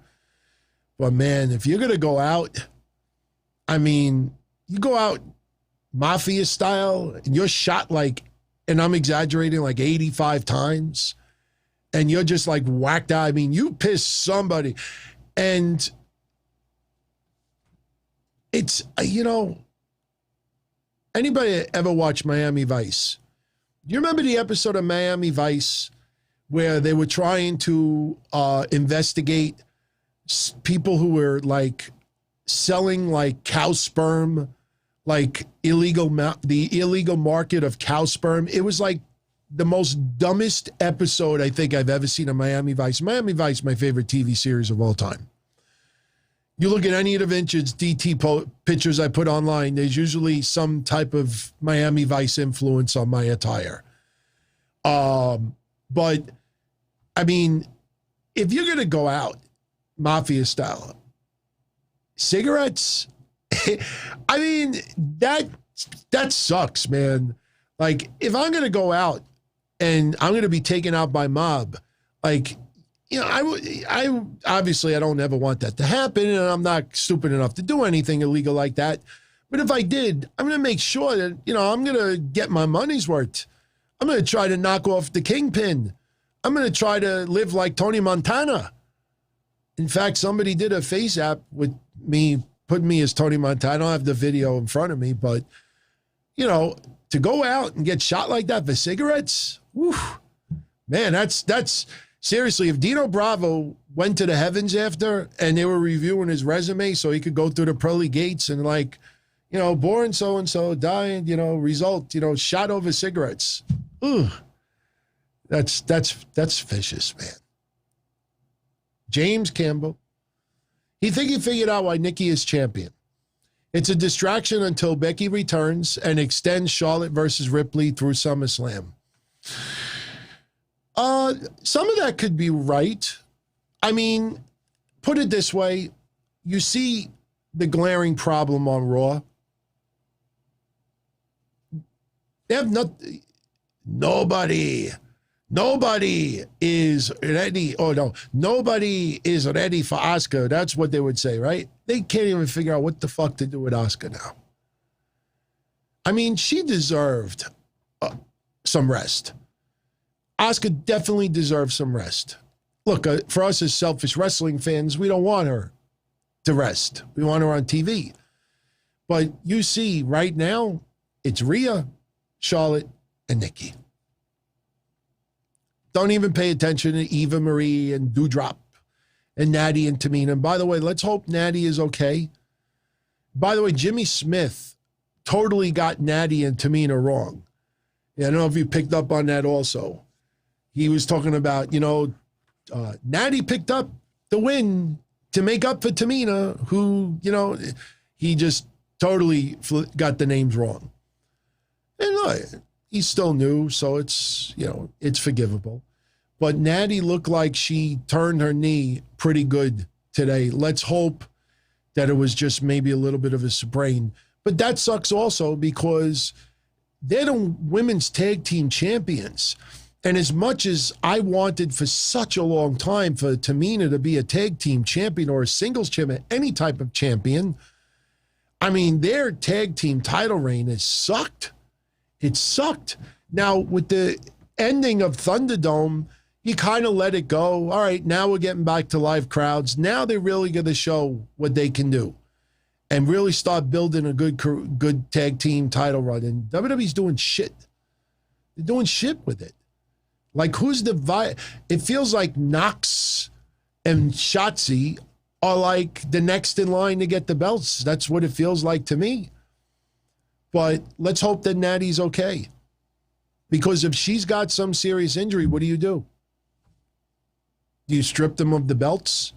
Do you do something where Tamina defends the titles on her own? I mean, no matter what, kind of a shitty way for that to happen. By the way, you knew that we had to get some type of theme music for Adam Pearce and Sonya Deville. That music tonight was like the most generic of the generic of the I mean, when you want music to hit, even if it's them, you want to feel like there's a little bit of a buzz, especially when there's a heel in the ring. I'm not going to do that. And then the GM's music hits. You want to like pop a little bit. That music hits and people are like, and Adam Pearce, over dramatic. Look, I know all three of you want this, and they're all very enticing ideas. I know, Austin, but Sonya's theme is not a theme that you play for 7 seconds. You need something more like when you hear it, you kind of like get a little jump from it. That's a wrestler's entrance music, not like a GM where you play it just for 6 seconds. Because, if you notice Adam Pearce too, the music hits now before you count to 5. Before Adam Pearce even enters the room, he's already talking on the mic. He turns the corner. Wait. As much as that sounds like a great idea, and we've kind of like talked about it, this is really stupid.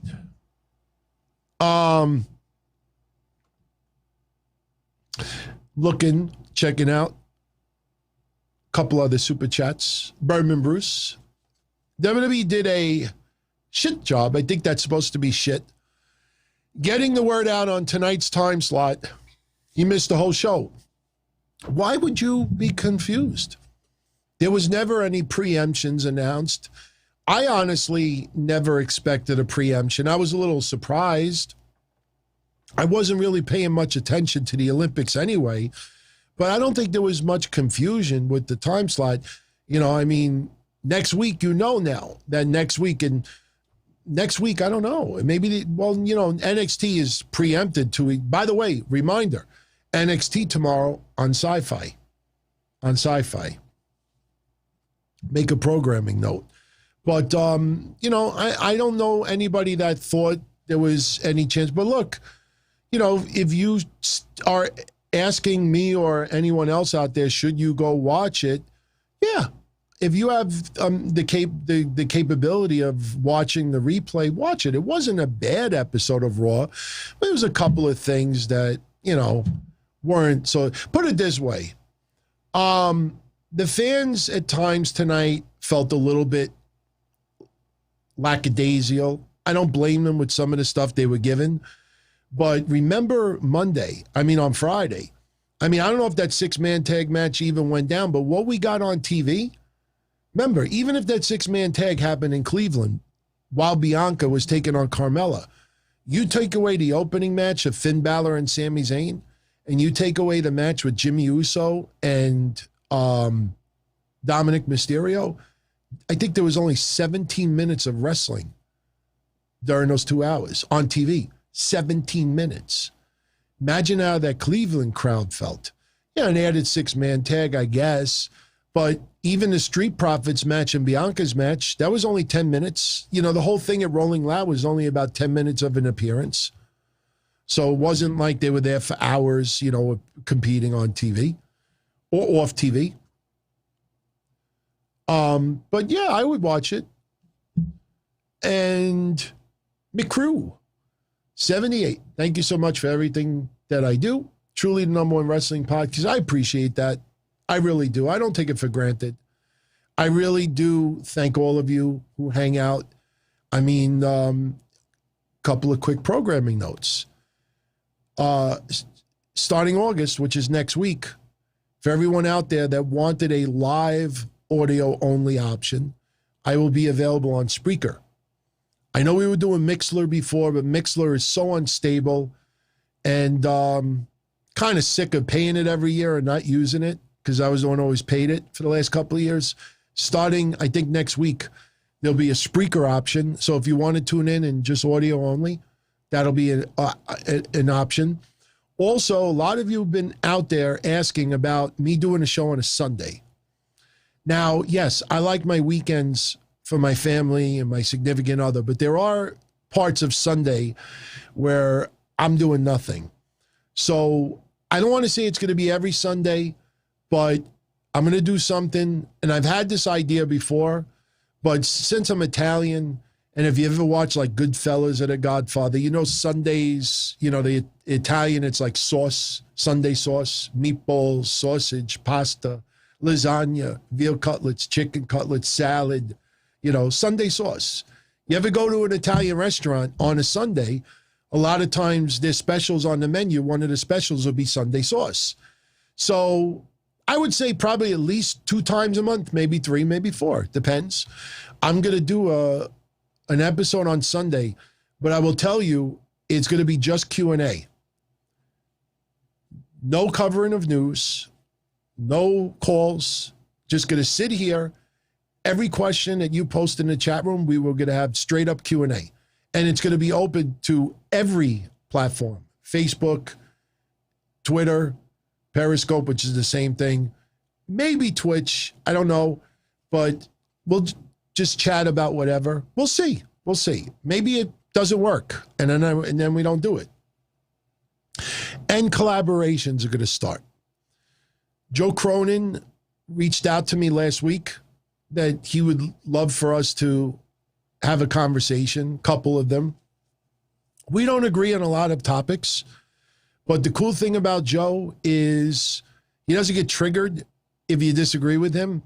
And if you're very passionate about taking a side, like he doesn't turn around and, take it personal where he gets angry with you.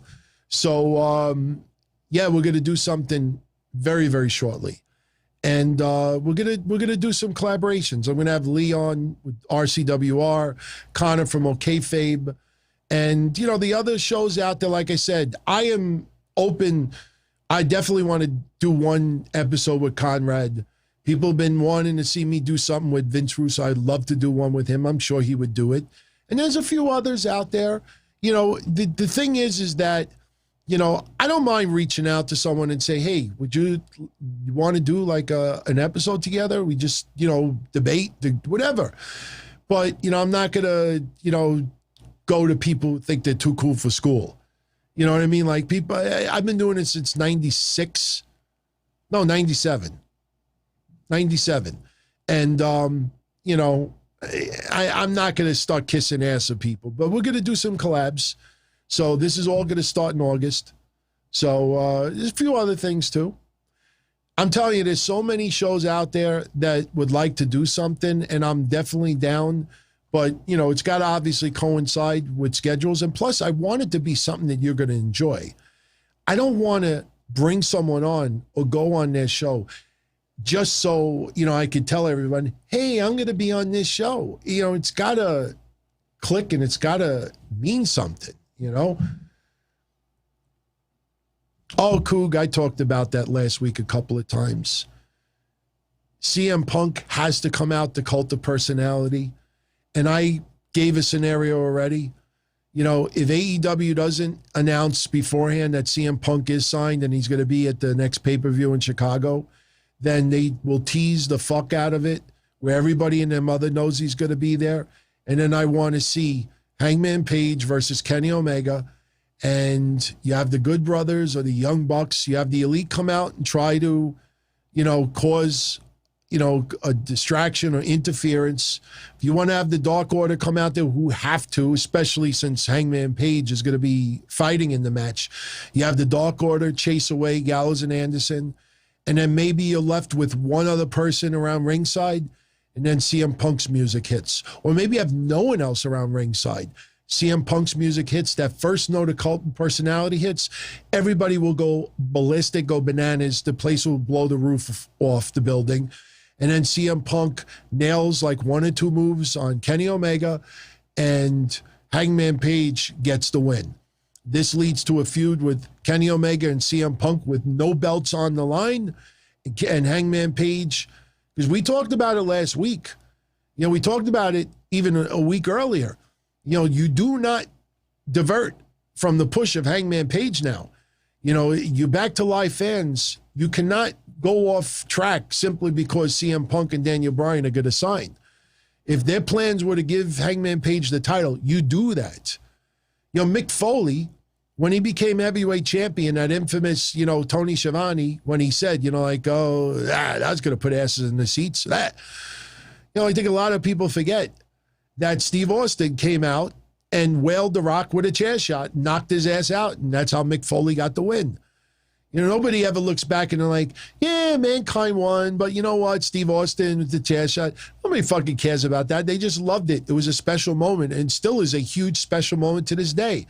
CM Punk comes out there and hits the go to sleep on Kenny Omega, or maybe a chair shot and a go to sleep, and then Hangman Page gets the win. That's the way I see it. If AEW really wanted to kill their crowd, if AEW really wanted to kill that crowd, you have Kenny Omega and Hangman Page in the ring. They're battling it out. Referee bump. You have the Elite come out to ringside. Then the Dark Order come out, chase everybody in the back. CM Punk's music hits, which everything I'm saying right now is the exact same thing I said before.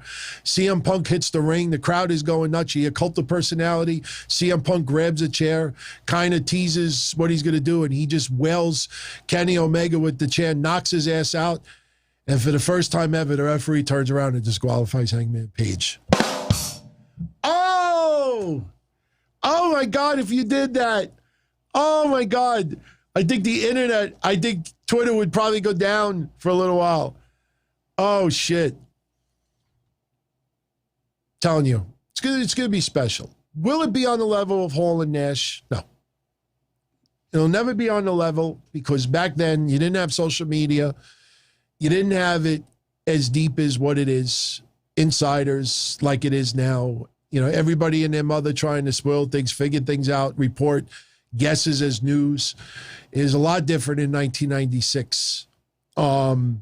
So it won't be on the level of that.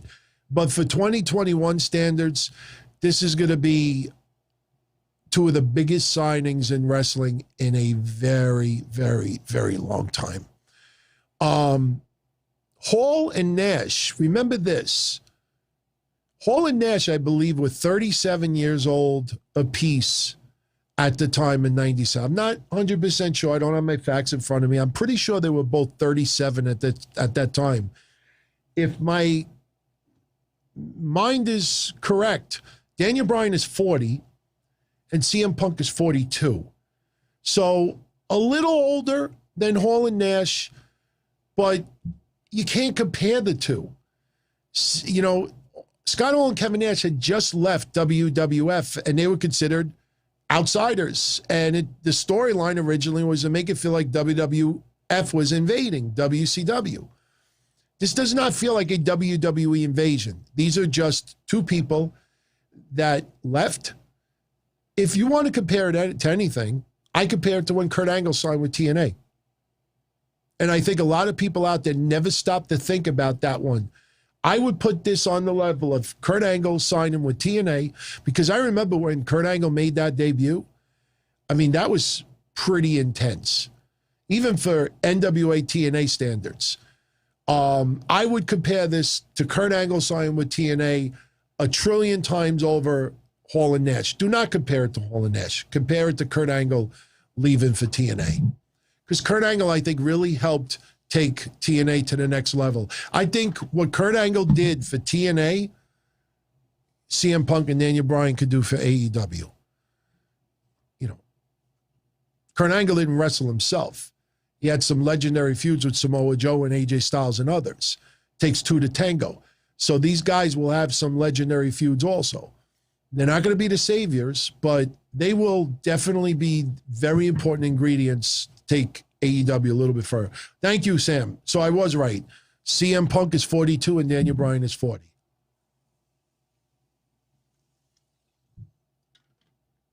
Thank you for all the kind words. That's why I say, you know, you pay attention and just enjoy shit. Things are a little clearer, you know? All right. Joe Punches is on vacation this week.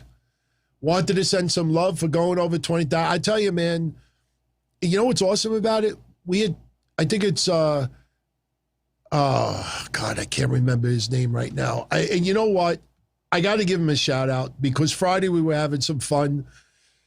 And I said, you know, whoever breaks 20,000, I was going to give him a special shout out. It was Alem Arzate.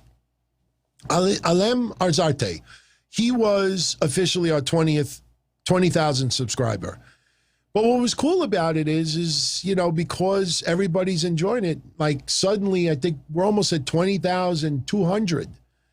I mean, so a lot of people signed up over the weekend, so I appreciate it. You know, I can't thank you enough. I mean, this is awesome. It's awesome. And I love being here for all of you out there. And man, you know, Joe Cronin even said it to me the other day. He's like, dude, you imagine how big you would be right now on YouTube if you started in 13? Because I originally was going to start around that time, 12 or 13, and I didn't. But, you know, I don't regret the stuff I did in the past. I have fun most of the time. So it's all good. It's all good. This is just the next step. So, getting back, and we got one more shout out, James Young. Congrats on 20,000. Thank you very much, my friend. I appreciate that. Thank you. I know somebody's kissing my ass. Joking around. Ha-ha! Yeah, ha-ha is going to show up. Let's talk about this. Oh, I closed it by accident. Let's talk about this. Hold on. It's popping up. Okay. This is going down.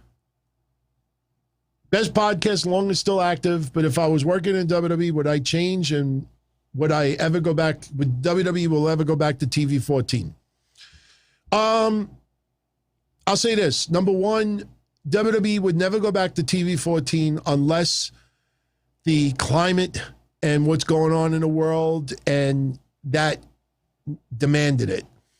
You go back to the mid-90s and Ultimate Fighting and Girls Gone Wild and all the really edgy over-the-top shit that just was the climate at that time.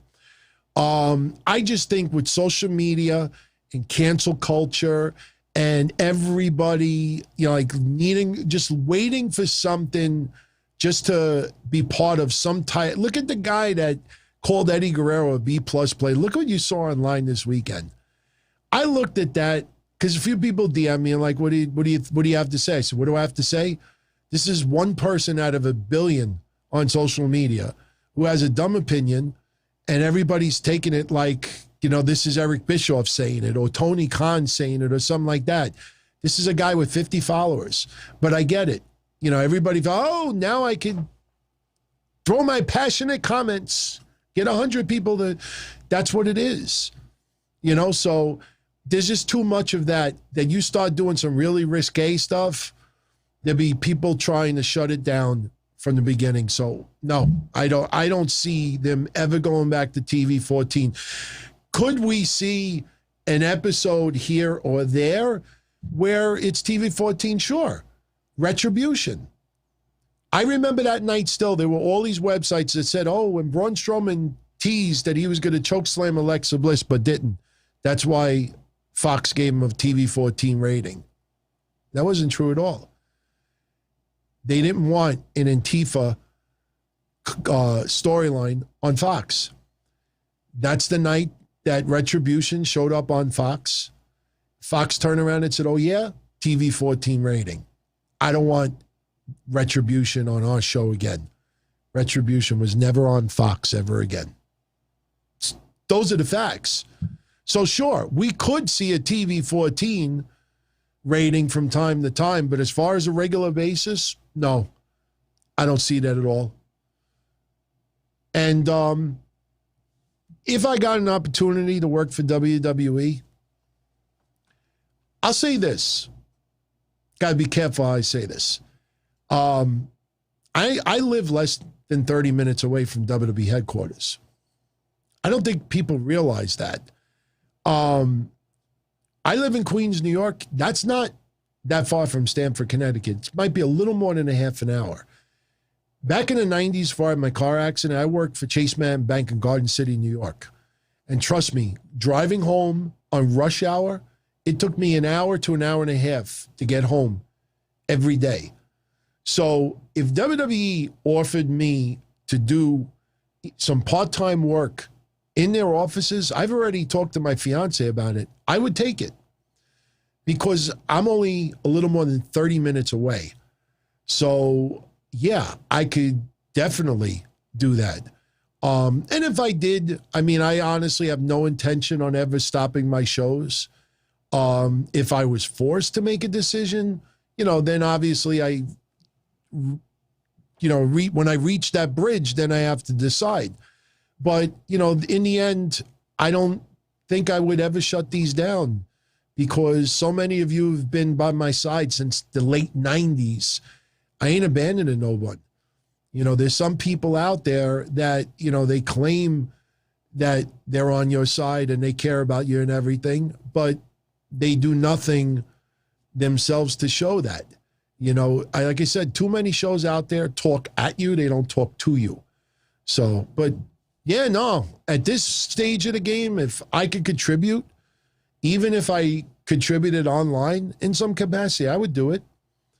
And I know you're piggybacking that because of something I mentioned on Friday. So we'll save that convo for another day. But, oh man, if that ends up happening, what I teased, there's going to be some very, very triggered people online. That's all I'm going to say. A wrestling company reached out for me to send in a resume, see about me doing some work. Part-time, remote from home. And it's more, I don't want to go any further than that because I got to put together a resume. The problem is, how do you put a resume together for this? You know what I mean? So my resume is my banking and insurance and this and that. So it's more of like a short summary of what I've done since 1997 with this stuff. So we'll leave it at that. Let's talk about this. I got to pull up a picture that I screenshotted earlier from tonight. Let me pull up this picture. Where are you? Here we are. Let me pull this up. Now you look at this picture. Everybody looks like they're on the same playing field. You know, pretty much the same height. Nikki A.S.H, front and center. You know, it looks kind of like, and then you look at this. You know, I think that's one of the problems with this. You know, some people to this day still have a problem believing Rey Mysterio being heavyweight champion. I don't compare it this way with the women's division, but man, I will say this, and I don't know how you all feel about this, but Bianca Belair, Sasha Banks, Becky Lynch, Naomi, Asuka, just to name a few, they're all around the same size as Nikki A.S.H. Alexa Bliss, if you want to put her in there too. Natty. They're all very similar in size. Now, if you have this visual in the ring, and instead Bianca Belair is in there, and maybe Sasha or someone else, it might blend in a little bit more. But you decide to take the two tallest women in the company, one woman who to me is the best female performer in decades, or of this generation, and you put Rhea Ripley, which coming into the main roster from NXT, we thought she was going to be the heir apparent for Charlotte. Obviously, and listen, you have no idea how much that made me feel good again tonight, because I said this 2 weeks ago that the damage control of Rhea Ripley now begins with the return of live fans.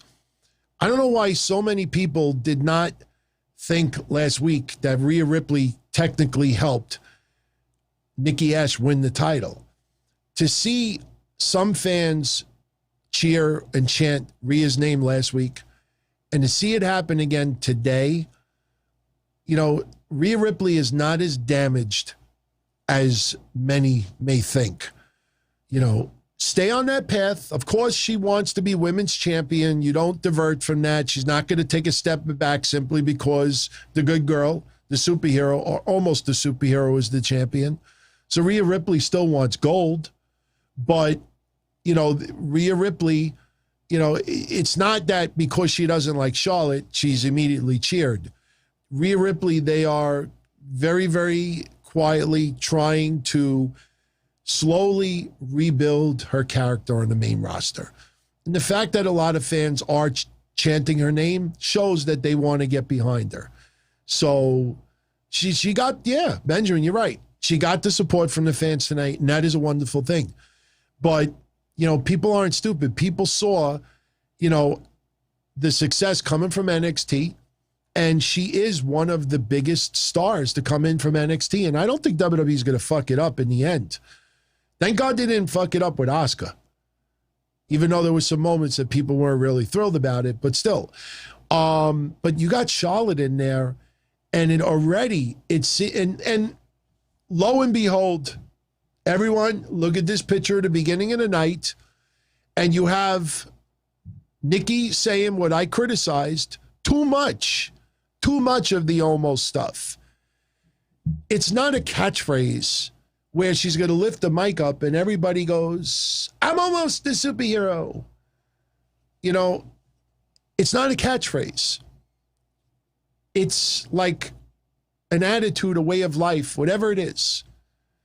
And the thing is, and this is why when I made that banner, I was prepared in case Becky Lynch returned tonight. I was going to leave that banner up. And the most important thing about the Nikki A.S.H thing, and this is why it is a problem for WWE, and the ending of Raw tonight proved it. You have Nikki win the title, and her whole promo at the beginning of the night, yes, she welcomed everybody to Monday Night Raw and everybody piped. She proudly displayed the belt that she's a new Raw Women's Champion and everybody popped. And then they decide to go into the public service announcement mode. I'm almost.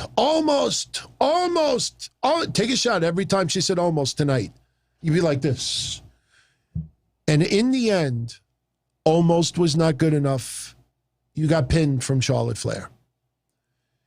Has Nikki A.S.H had a decisive, strong pin yet against anyone since she's been on the roster the last bunch of months? She won some beat the clocks. She won with outside interference. She won some countouts. Have we seen a clear and concise, substantial win where we feel like, okay, this is bringing her to the next level? No, it just feels like she's a really nice woman from what we see. She's very likable. She really, truly, is taking this seriously. She's working her ass off, and you admire that. But WWE with this storyline, when you keep saying almost, and in the end, you lose, what does that say? Almost is not good enough. In fact, I'm waiting for Charlotte to cut a promo and say, well, guess what? You're almost this, you're almost that, almost is not good enough. No, it doesn't remind me of Molly Holly. Why? Because she's got a cape, but she's like this. Molly Holly was never almost. She was Mighty Molly. She would walk to the ring with confidence. She would be strong. She would play the superhero thing. She didn't sit in and say, I think I'm a superhero. I'm almost a superhero. I'm this close to being a superhero. I might be a superhero. I reportedly, likely, possibly a superhero. No, it was clear cut. Boom. Hurricane.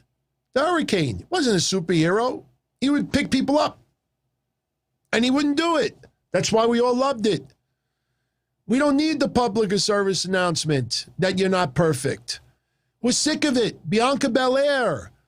I've been bullied. People keep telling me that I'm not good enough. Bailey bullying me. The bully. I'm not, but you know what? I'm going to show that I'm going to. This is the recreated shit. It's recycled. A lot of Nikki A.S.H sounds like Bianca Belair. This is not Nikki's fault. That's what I want to stress. I want to see Nikki. I want to see her go to the next level.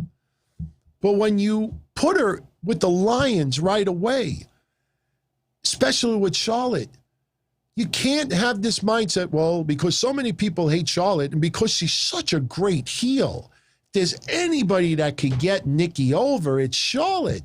Because you put Nikki against anyone else, then it's kind of like an even playing field. You can't think like that. That's WWE's fault. Well, guess what, WWE? You shouldn't have done beat the clock matches. You shouldn't have done all these count-out victories. You shouldn't have done this. Because guess what? She got pinned. Didn't she get pinned once from Nia Jax? And then tonight, where it all mattered, I'm the women's champion, the Raw Women's Champion. Almost. And now I'm going to prove it in the main event tonight. I'm almost champion. I'm almost superhero. But even though I'm almost, I could still do it. No, you can't. It now starting to feel like a fluke win.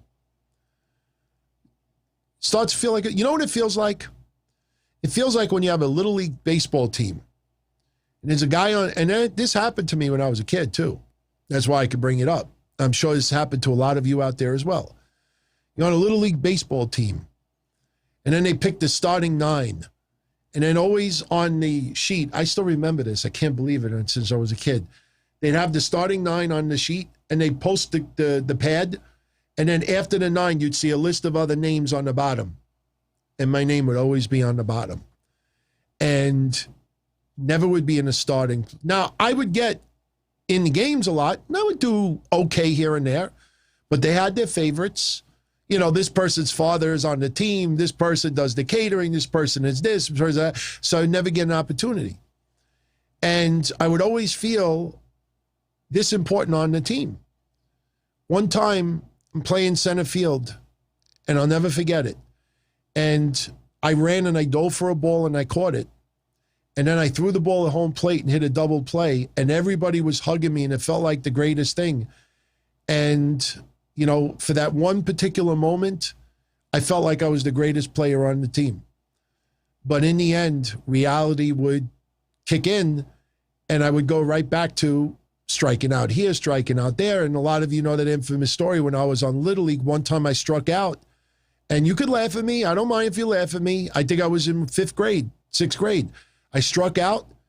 I threw the bat as hard as I could down the first base line. I got ejected from the game, and I walked over to my mom and cried like a baby in front of everybody. I just cried. I struck out, threw the bat as hard as I could, didn't hit anybody, but I cried like a baby, you know. But for one moment, I felt like, but reality was, though, is that, you know, I was not good enough. And in the end, it proved that, you know, anybody at any point can have a good day. But if you're not good enough and you don't show that you're good enough and you don't have the confidence, like, yeah, no, I'm good, man. That's why I say over the years, when you have a wrestler who's been around for a while and doesn't have too many wins lately, and then they win, they're on WWE television. You're in the big time already. And obviously it's not them doing this, but they get the win. And what do? They're down the rampway after they get the pin. It's a shock. It's an unbelievable. It's an upset. This and that. You know, for me, in real life, it'd be like, yeah, man, I'm here. I should be good enough. I should be fucking winning. Fuck that shit, man. I should be winning this shit. So that's what it feels like. It feels like Nikki Cross is a Little League player that you like, that you'd love to put in the game, but it's not good enough. And then you give them a little opportunity, and for a short period of time, they're good. But in the end, there's no confidence. I almost telling you, it's not Nikki Cross's fault. WWE's got a problem here. They got a problem here. Nikki Cross, there should have been no reason for them to be booing her. It's not like they were in Charlotte, North Carolina. You know, it's not like they were in Rhea Ripley's hometown. You know, the fans over the weekend either, you know, there was cheers. I don't want anybody to think that, you know, she's getting Baron Corbin treatment. But, you know, especially what they've done with it, she just won Money in the Bank. Crying on the ladders. We felt good for her. She just won Money in the Bank. She just won Raw Women's Champion. She didn't even appear on Raw yet after winning the Raw Women's Champion last week, and she's on a house show and she gets booed by a decent number of people, where a lot of people who were live in attendance like, yeah, she got booed pretty good. What does that tell you? That's WWE's fault. You know, you can't keep getting fluke wins and then remind us that you're almost good. Because then who wants to get behind someone that's almost good? You root for them, but nah, man. Especially coming out of this stuff, you want strength. You want power. You want success. You want to get behind winners and champions. You know, there's always that little bit of sympathy for someone, but nah, Benjamin, she got a mild response going into this today. And when she challenged Charlotte at the very end of the night, you go look at that response. Very, very polite. Very, very polite. You know, it's WWE's fault. So anyway, so that was your episode of Raw tonight. I think we got pretty much everything covered. Bobby Lashley, you know, we were talking about it earlier. You know, I hope they do something with Keith Lee, with MVP tonight. Any thoughts that we might see the Hurt Business reunite? Lashley comes out. You know, he's obviously accepting Goldberg's challenge. When Lashley is doing the jackhammer, you know, and mocking Goldberg during his match, you know, that's Lashley versus Goldberg is happening. But, you know, it was interesting. Cedric comes out, and Cedric feels like he's owed an opportunity, which was kind of stupid, you know, based on his character recently. Cedric comes out there. You know, everybody is sick of hearing. Shelton comes out. Everybody's sick of Cedric's voice. So Lashley's going to take on both of them, and he basically crushes them both. He hits the jackhammer onto Shelton Benjamin, and then Shelton, while he's laid out in the ring, Lashley decides to just slam Cedric on top of him, does the double pin. No appearance from Goldberg tonight. John Cena does the 16-day tour. Goldberg, not so much. So Goldberg issues the challenge. We know that in storyline, Lashley is going to respond tonight, and Goldberg doesn't appear. And WWE wonders why so many people don't like it when Goldberg does make a return. You know, act like you want to be there. Act like you want to be there consecutive weeks. Again, I put that more in WWE than anything else, but that looks like it's happening. One other thing tonight, and I don't know if this storyline is going to develop and lead to something in Saudi Arabia. As we talked about earlier with them going to Saudi Arabia in October, it's going to be paying close attention to the storyline they do with Mansoor and Ali. They took on T-Bar and Mace today, and as we joked around earlier, T-Bar and Mace lost twice tonight. First time they lost, Mansoor did the fruit roll-up on Mace. Then tonight you had Riddle and Cena team up, and they beat T-Bar and Mace. Man, T-Bar and Mace, I want to get behind them so bad. Dijakovic is fucking awesome.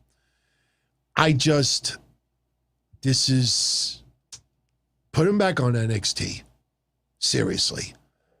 I know that they want to do this Hit Row versus Legado del Fantasma stuff, but put them on NXT.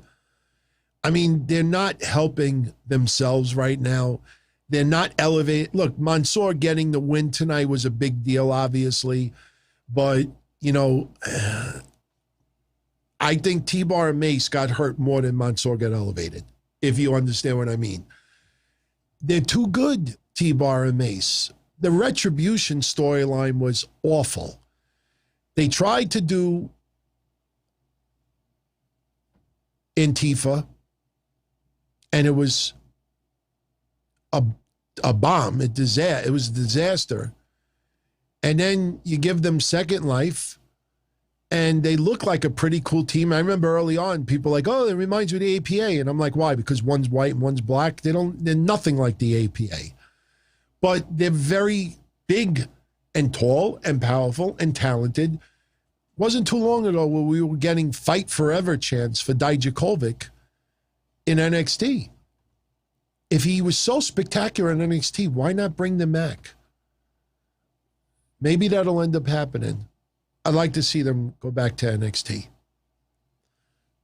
But T-Bar and Mace, man, we're a little more than halfway into the year. I can honestly say I think T-Bar and Mace is in my top 3 of the biggest disappointments of 2021 as far as wrestlers go. And I don't know how much of, I haven't thought about it, but I don't know how much of that blame I put on them. But man, talk about 2 guys that are just intimidating, back it up in the ring. I mean, these 2 guys, I don't know. I mean, I'm not trying to be controversial, but is it because MSK is, the tag champs and they don't want, you know where I'm going with that. I mean, I'm not trying to be controversial here, but think of WWE's standpoint. I wouldn't be surprised if WWE is that ignorant and that shallow to do something like that or not do something.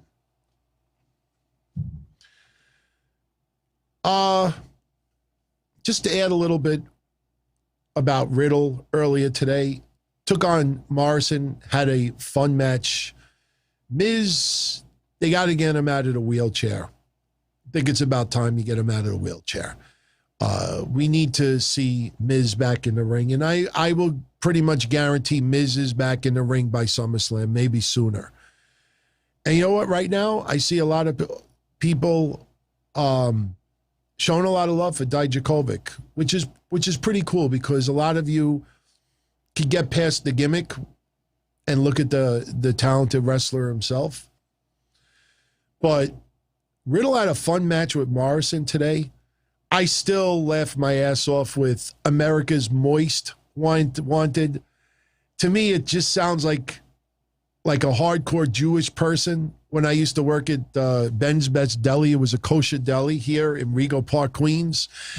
It is a true fact. I was the only Italian to ever work in this Jewish deli.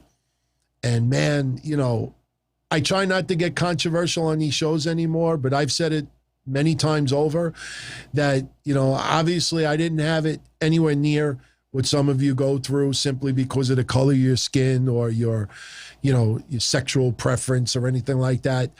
But by far, the group of people that were the most like prejudiced to me was Jewish. Not even close. I dated someone who was Jewish, and their whole family used to make fun of me. Used to make fun that I was Italian. I worked at the Jewish deli, and, you know, I give, you know, the owner credit for hiring me looking back on it.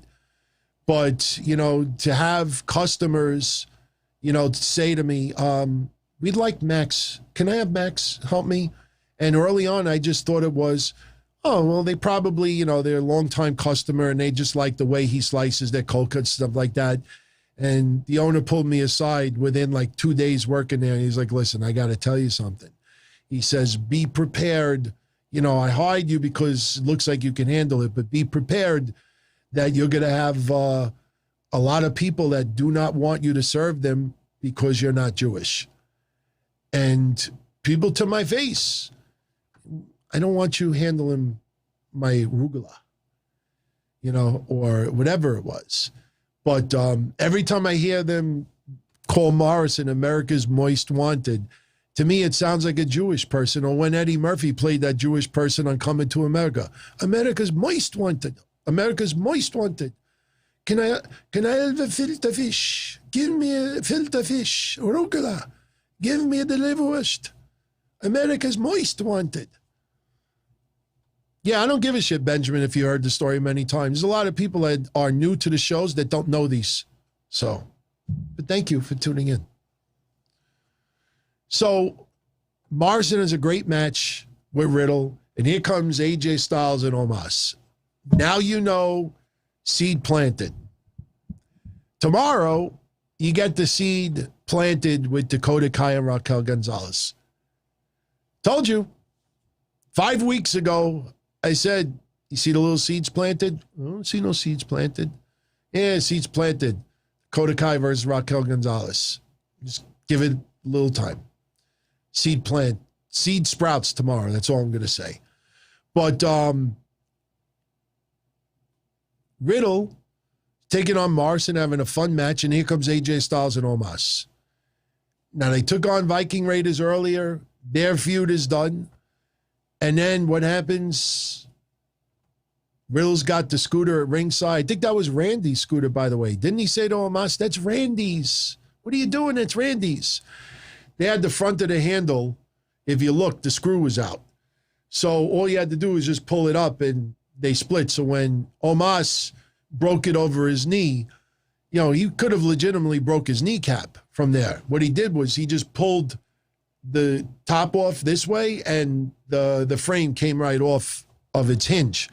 But it looked good on TV, and Riddle is devastated. So what happens? He gets distracted by Morrison. Morrison with the Starship Pain onto Riddle. And then AJ Styles hits the ring. And look, all that momentum. And let's be honest, I think a lot of you will agree on this too. AJ Styles and Omos, for a while, it felt like they were becoming fan favorites. If you remember, it really felt like they were becoming fan favorites. Fans were getting behind Omos. The WrestleMania stuff was great. And then once Riddle and Orton became a tag team, and it worked as well as it did, you could see on TV where WWE said, okay, all right, fuck Omos and AJ as a babyface tag team. we got to go with Riddle and Randy Orton. And then suddenly there was a little shift in AJ and Omos's attitude. And tonight you saw it in full view. And AJ Styles with the Styles Clash on Riddle after leaving him laying. And the fans booing the shit out of AJ Styles. Tell you, that's what makes AJ Styles so goddamn special. AJ Styles got cheered like a mofo last week. Got cheered like crazy at Money in the Bank. Got cheered today also.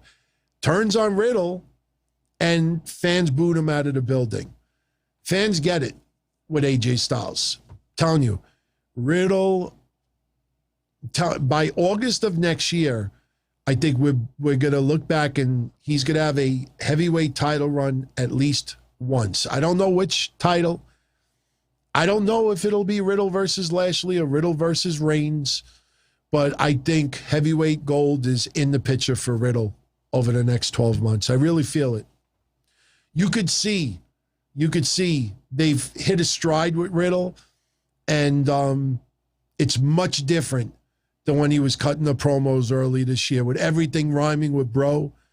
Hey, you want to go get some bro nuts? Hey, I know this chick on the corner. She gives really good bro. No, never mind. Everything rhymed with bro. You know, now he's just a happy-go-lucky guy. And Randy Orton's going to come back and save Riddle, and that's going to set up that tag match at SummerSlam. So, well, we talked about a lot of topics today. I'm looking back on it. We talked about a shitload of topics. Did I leave anything out? Let's see. We did the unboxing. We talked about Kross, Keith Lee, hoping with the heel turn, Saudi Arabia. Oh, we didn't talk about Carmella's wardrobe malfunction. That's the only thing we have left to talk about. Carmella had a wardrobe malfunction over the weekend. There is clear cell phone footage of it. The footage is not high definition. No, Charlie. I talked about Reginald earlier. All right. He fell on his ass. I did the whole thing with the jacket. My glasses are still paying the price for that. Reginald losing to R-Truth. R-Truth could wrestle this piece of paper and make it look good. But that Reginald stuff, man, it's a disaster.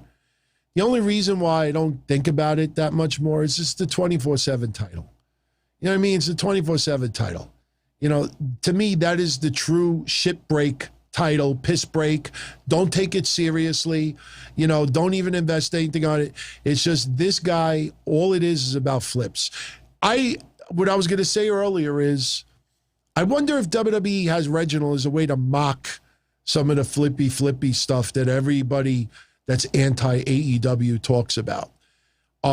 He's a Cirque du Soleil, whatever you call it. He's one of the performers, and he is extremely talented with it. But go check out the crowd reaction tonight.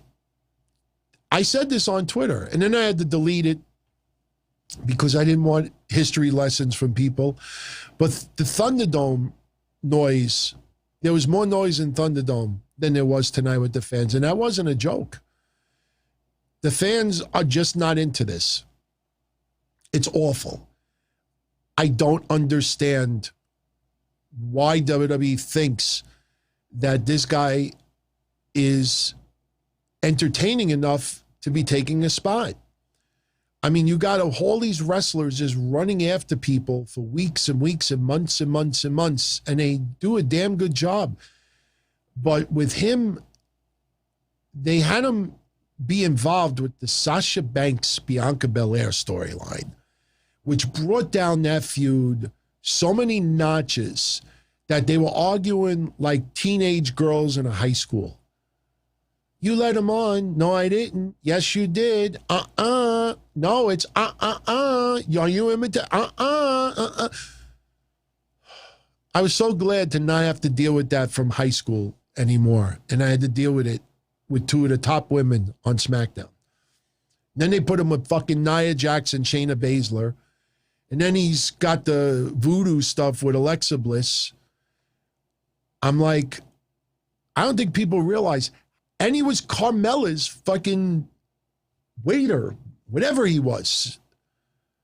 I mean, who that doesn't wrestle for the most part gets that many storylines in such a short amount of time? You know, he should have been like the women that were in Lashley's group.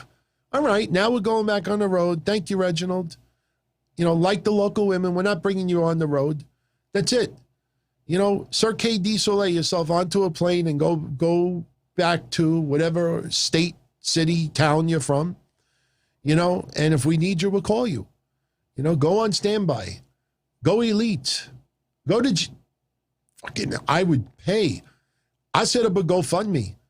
And so we could get enough money together that would convince Reginald to go to GCW. Give me Nick Gage versus Reginald. Please. I'd love to see that. But you see, that's why Matt Cardona works so well. Because there's some people out there that just doesn't entertain you and you just want to see them just get, not in real life, but their character destroyed. So, Carmella, it's funny. I thought the wardrobe malfunction would be the topic you'd all want me to talk about instead of Reginald, but a little segue.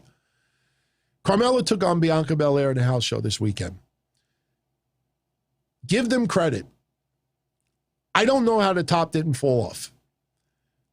I don't know, whoever the seamstress is, give that seamstress a hell of a lot of credit because Carmella was wearing her outfit and the back snapped open. It just ripped open. The whole strap that was holding the top up snapped. So her entire bare back was showing. And you would have thought that the outfit would have just fallen forward. And you would have had what you had. Props to both of them because, number one, they realized right away that it snapped. And I would think Carmella probably felt it because now all of a sudden there's nothing touching your back and you realize it. She was able to grab the top. Some people are, and think I'm lying, go on Twitter, go on Reddit. Actually go on Reddit. There's some people online that are using some of these free softwares that take like VHS quality video and trying to turn it into high definition. They're trying so hard to, I guess, see like if you could get any sign of a nipple or something. I'm not kidding. There's people out there that are like, can we run this video through this? And you really can't see anything. But they didn't immediately go to the finish. They tried like a couple of roll-ups. But you could see at one point where Carmella told Bianca that my top snapped off. And at the final roll-up, the fruit roll-up, Bianca bent her, like over, but pinned her legs all the way back so her top would be forced this way, and she got the roll-up win. And Carmella finished the match. They covered it up really well. I mean, I don't think anybody was disappointed with the match, but yeah, if you didn't know about it, go look online. Like I said, don't expect any revelation.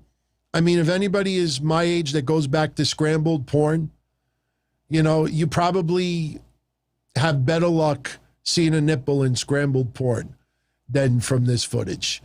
And look, it's a wardrobe malfunction. Shit happens. I mean, for me, there's been some doozies over the years.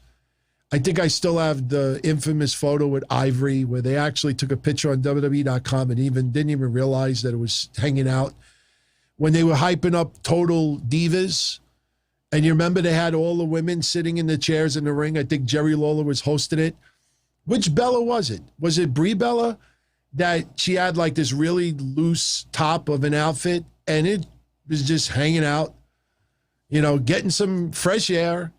And Dana Brooke had one. Look, as far as like, the visual, I mean, yeah, it's a sight to see. You don't ever want that to happen to anybody. I'll never forget, of all the ones, I know this is going to sound, it was Nikki? Okay. Of all the the ones over the years, the one that always made me laugh the most was actually by a man. And I tell you, when it happened on TV, I remember covering it on my hotline because so many people were telling me, oh my God, did you see what happened on TV? And I know it's been dispelled, but I know Booker T has even done interviews about it since then, and Booker T has dispelled it also. But when Booker T was brawling with Steve Austin in the supermarket, and at the very end when he was in the shopping cart, and I think Steve Austin was checking him out, like not checking him out, like checking out at the cash register, because of the powder and because of the jeans and because of the way it was positioned, it looked like Booker T's you-know-what was just hanging out. And trust me, back then, when you didn't have the 4K TVs and this and that, you didn't have the replays even online, for a while, a lot of people thought that Booker T Schlong was just hanging out during the whole segment. So it's that was a pretty wild one. Yeah, I know. Wow, you saw that moth fly by? That was a mosquito. Yeah, I had my window open earlier because I'm not trying to be cheap over here, but now because I set my wedding date and I realized like how much money I got to get together, and I got to put like a decent amount of money down in September. Like I'm trying to cut corners anywhere I can. So yesterday, all weekend, I had all my windows open instead of the air conditioner. So unfortunately, I didn't have a screen on one of my windows and I got some mosquitoes that came in. So I'm surprised you saw that. Now I'm getting itchy. Well, we went long tonight without taking calls. I don't mind taking calls right now, but like I said, it would be pretty cool if we get some people calling in that haven't had a chance before. I'll tell you what, we're at 2 hours and 30 minutes right now. If you all are down for it, we could take calls to the 3 hour mark and then jet out of here. Wow, it's 1:37 in the morning already. It's up to you. I'll leave it up to you. Wow. Darren Gordon Hill, it's 6:39 a.m. Oh, by the way, I know I contacted one of you privately over the weekend about it, but I know on Friday, some of the chat conversation got a little bit intense with a few of you out there. One of the persons who was involved told me to express to everyone his apologies, that it was not a very good day for him, and it kind of like reflected in the chat. So, I know who's good people here and I know who's not. And I know who's out there just for, getting a little attention to themselves. Nira Faye, it's 8:37 a.m. by you. I'll leave it up to all of you. If you want me to take some calls, I'll take it. Chat room, it's up to you. Otherwise, if you're good, then I'll just call it tonight. I'll leave it up to you. This is like a 5-second delay. So for everybody on audio only, sometimes you'll hear me talk like an extra 5 or 10 seconds. It's only because of that. Hayes, but you know what? Let's do this. You know what? We'll do calls on Thursday then. Everybody's saying you could take the rest of the night off. Let's do this. If you all want a little quick shout out, I could arrange that. Let me do this on the screen. This will take 2 seconds. And let me do this. Yeah. So if you want to type really quickly, like what state you're from, town, I'll give some shout outs. It'll show up on the screen as well. It's not super chats. You don't have to do super chats. Although I definitely have one more to get into before we go tonight. But if you want to type, it should pop up. See, I'm trying to configure this. You see the little YouTube logo on the right? I'm configuring that. If anybody's on Twitch right now or Twitter or Facebook, it should show up also. But I'm still configuring things. It's still very, very new for yours truly. So, yeah, Garth is from Oklahoma. Chris L's from Vermont. Benjamin from Central Texas. Kavan Lewis, Missouri. Near, yeah, Israel. Little misspelling. Actually, you know what? I'm going to change the update to 1 second instead of 2. This way they pop up a little bit faster. Yeah, let's refresh this.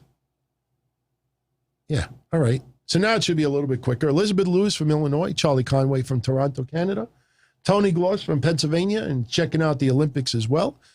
Eddie K, 05 from Ohio, was at SmackDown this past Friday. And, oh, yes, when we were on Thunderdome together. Austin Nance from Alabama.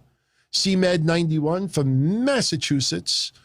I don't know why they're not going as fast, but Pancho Serrano. I tell you, that name always reminds me of Major League. Pedro Serrano from Tijuana, tuning in. James Pasco, Brooklyn, New York. Near is peace in the Middle East. He is from Israel. Right now it's 8:41 a.m., I think, where he is. Charlie Conway. Job at the deli, good money. Doing it part-time. Tips helped. Tips definitely helped. Hayes is tuning in from Honolulu. That's awesome. I got to configure this a little bit further. Oh, wait, let me see. Oh, Chris. Oh, you see, your picture doesn't show up. This is Hogan and Warrior drawing that he didn't trace. I gotta configure it that I can put your pictures on the screen. So yeah, I will definitely show it next Monday. I know I could show it Friday, actually. Chris Skywalker. I'm assuming Cleveland. Austin Nance shouting out. Charlie Conway says, wait, what was this here? Oh, there's another Twitter. Yeah. The new nickname going around social media is Nikki Trash. Nah, I wouldn't call her Nikki Trash. She's not that bad. It's not her fault. It's WWE, like I said, sending a lot of mixed messages. It's definitely unfair to her, in my opinion. Psycho says Invasion, 770,000 buys. Why do they call it card? I don't know. You're shouting out Benjamin. We're going to start wrapping this up. Eddie is from a small town between Columbus and Cleveland. Cannot wait for Extreme Rules in September. I'm telling you, you really, I mean, we're going to hit some duds with some parts of some of the shows on TV, but for the most part, it's going to be an awesome remaining 4 months of wrestling. I mean, my God, even if you're not an AEW fan, CM Punk and Daniel Bryan signing with them is a big deal. It's going to force some people to step up. And look, AEW is going to have to start letting some people go. In fact, I don't know if Cesar Bononi ever had to deal with them, but I noticed today on his social media, he was talking about that, where do you want to see him next? The way he was talking almost sounded like that maybe his involvement in AEW is either coming to an end or maybe I just totally misread it. But they're going to have to start doing something. You don't want to have 40, 50, 60 extra wrestlers to fill Dark and Elevation and Rampage. That's a lot of names to be using on secondary and tertiary shows. I will check out the new documentary, Hayes, when it comes out. James Pasco does not like Ken. Oh, let it go, man. Let it go. And by the way, much love for the Al Bundy thing. My God, we did a TV tournament deal on Patreon. We started with 64 TV shows, and we're now down to the final 2. Tomorrow we're going to announce the winner. And it was not the best TV sitcoms of all time. It was your favorites. And it blew me away how the tournament ended up. It ended up being like epic. The final 2 were Married with Children and Fresh Prince of Bel-Air. Of all the TV sitcoms, everybody's favorites over the years, it basically was, what was your favorites, past or present? And it came down to those final 2. Tomorrow we'll announce the winner. And we immediately launch the favorite cartoons tournament. And we're actually kicking it off with 96 cartoons. And it's going to be 32 brackets of 3-way dances. There was so many cartoons that came in. And yes, stuff from the 30s, from Popeye and Tom and Jerry to Beavis and Butthead, Family Guy, Futurama, Pinky and the Brain, Woody Woodpecker, He-Man, Masters of the Universe. I mean, there was shit coming from everywhere. There was so many good ones that we're kicking it off with 96 cartoons. So tomorrow live on Patreon, we're going to randomly choose the brackets, and we'll start the voting probably on Wednesday. And the good thing about starting with 32 brackets to 64 is the tournaments will only last about 2 weeks instead of 4. So, yeah, if you're part of our Patreon, check it out tomorrow night. Mish and I will be live at 10:05. He is on his way back to Chicago. I don't know what state he was in this weekend. I didn't really talk about it at the beginning, but he was out of state. Sam, Ken, stop.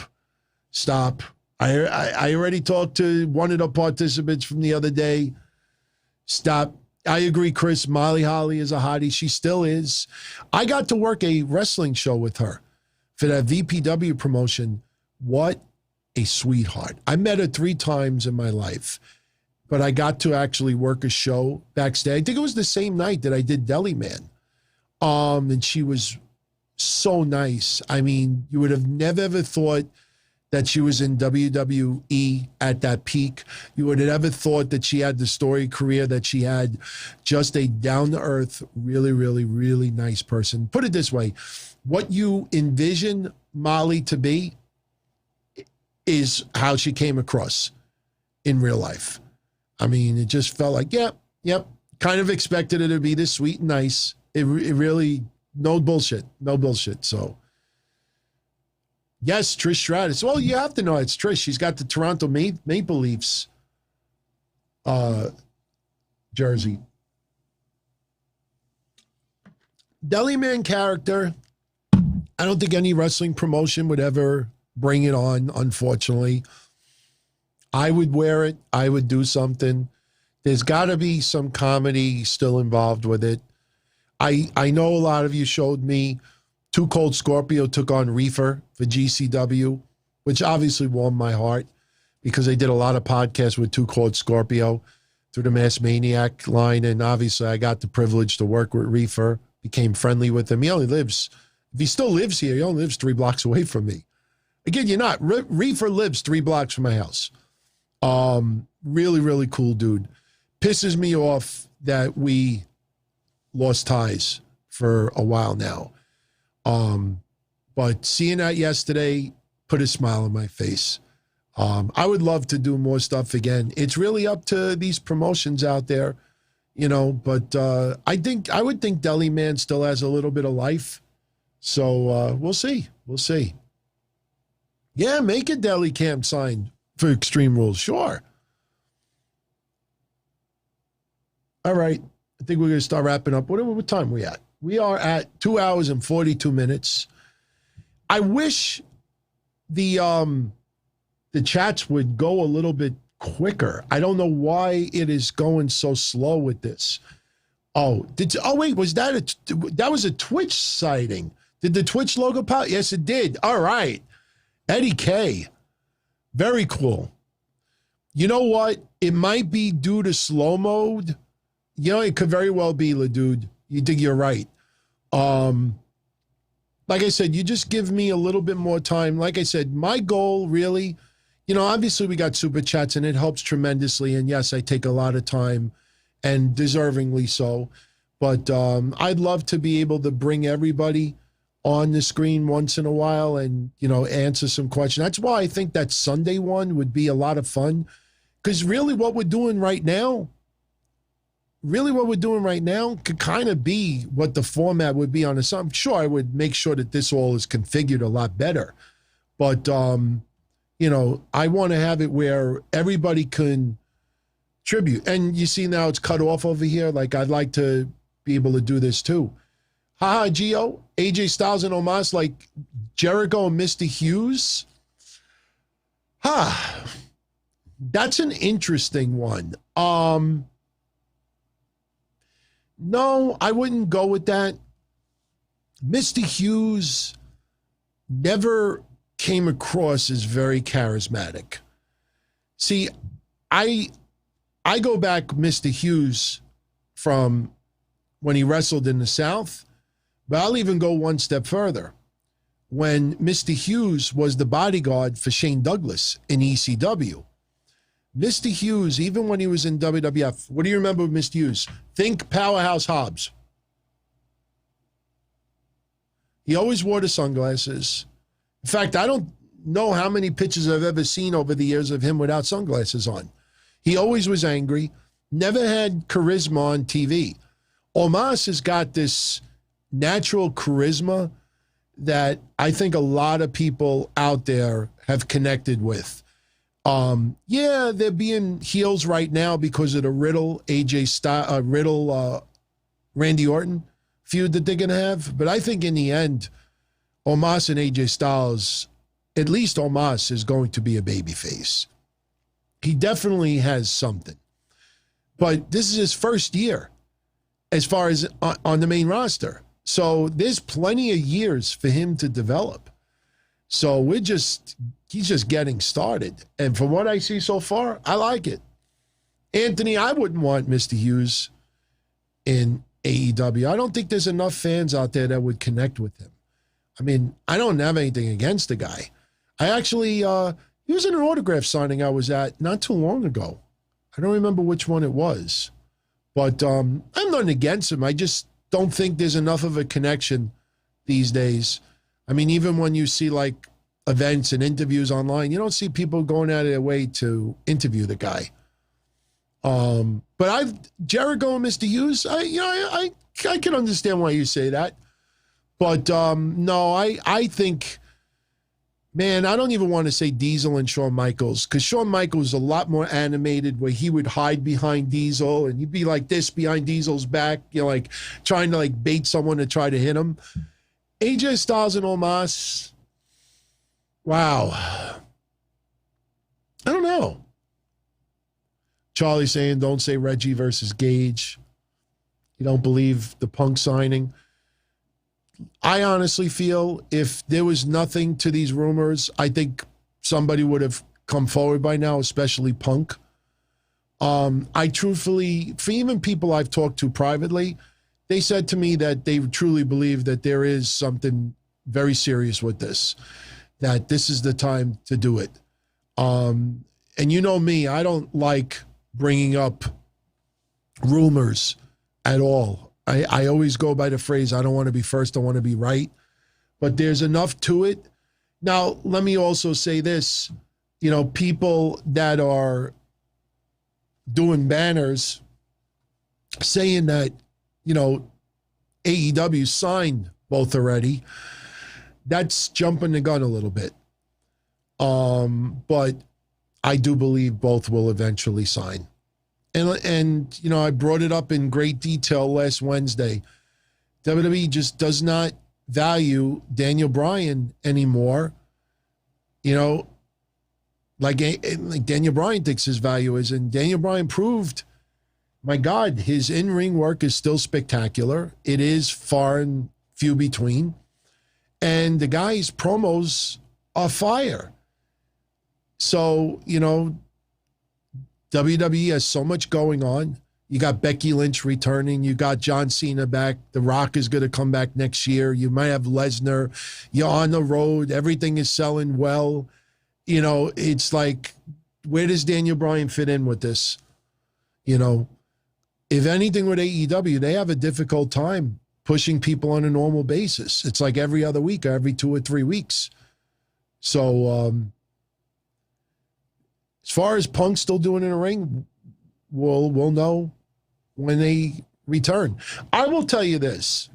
There's no doubt in my mind that before AEW signs CM Punk to a multi-million-dollar deal, they're going to have him in the ring in Florida, or maybe, QT school or something like that, Dustin school, and he's going to spar with some wrestlers to show that he could still do it.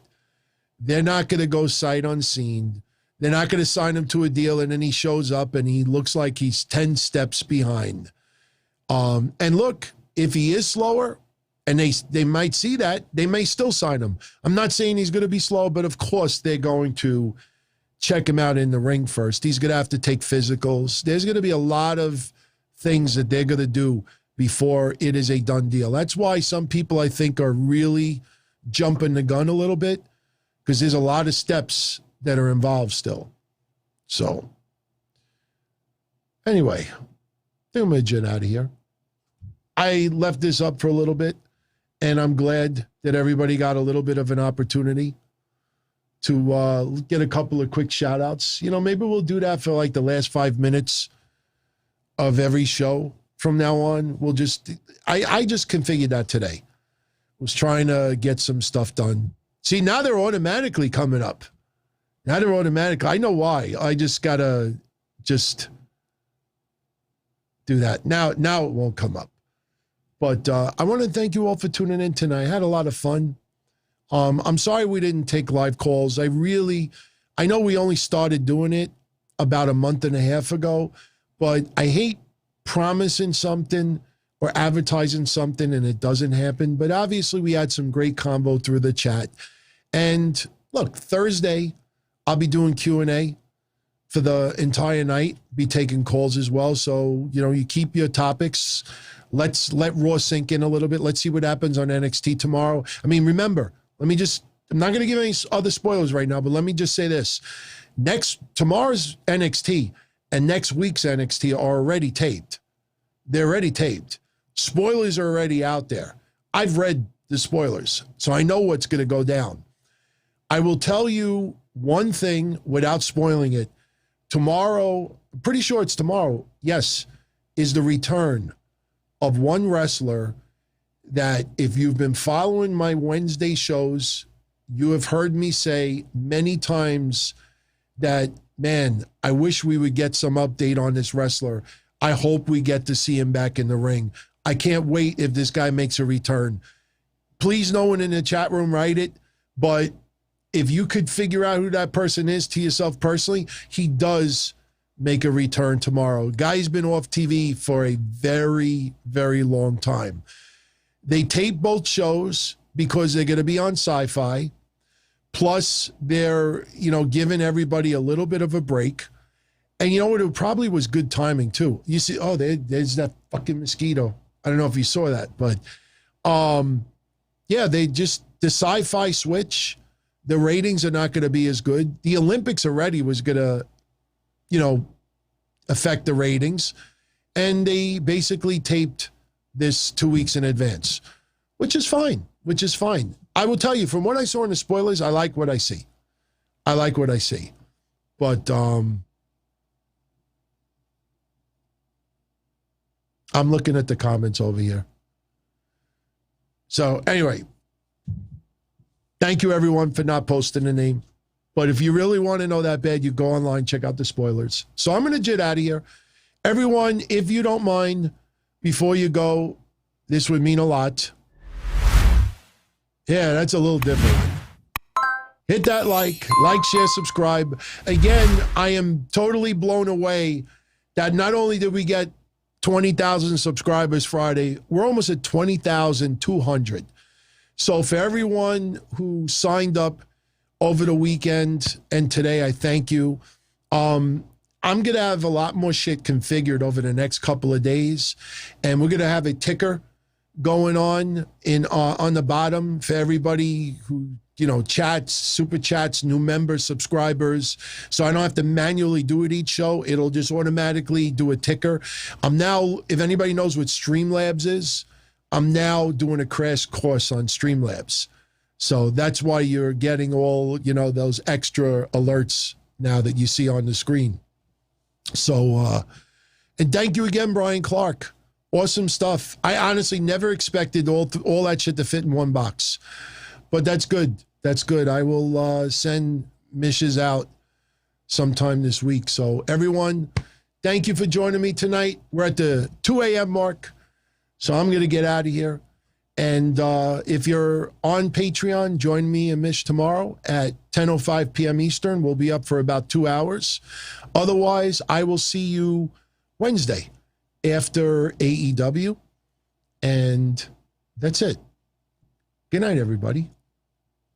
As far back as I can remember, I always wanted to be a podcaster. For me to live any other way was nuts. To me, those goody-good people who worked shitty jobs for bum paychecks and took the subway to work every day and worried about their bills were dead. I mean, they were suckers. They had no balls. If I wanted something, I just took it. I ran everything. I paid the bills. I paid the host. I even paid the masked maniac. Everybody had their hands out. Everything was for the taking. We always called each other good fellas. You would always hear from somebody. You're gonna like Don Tony.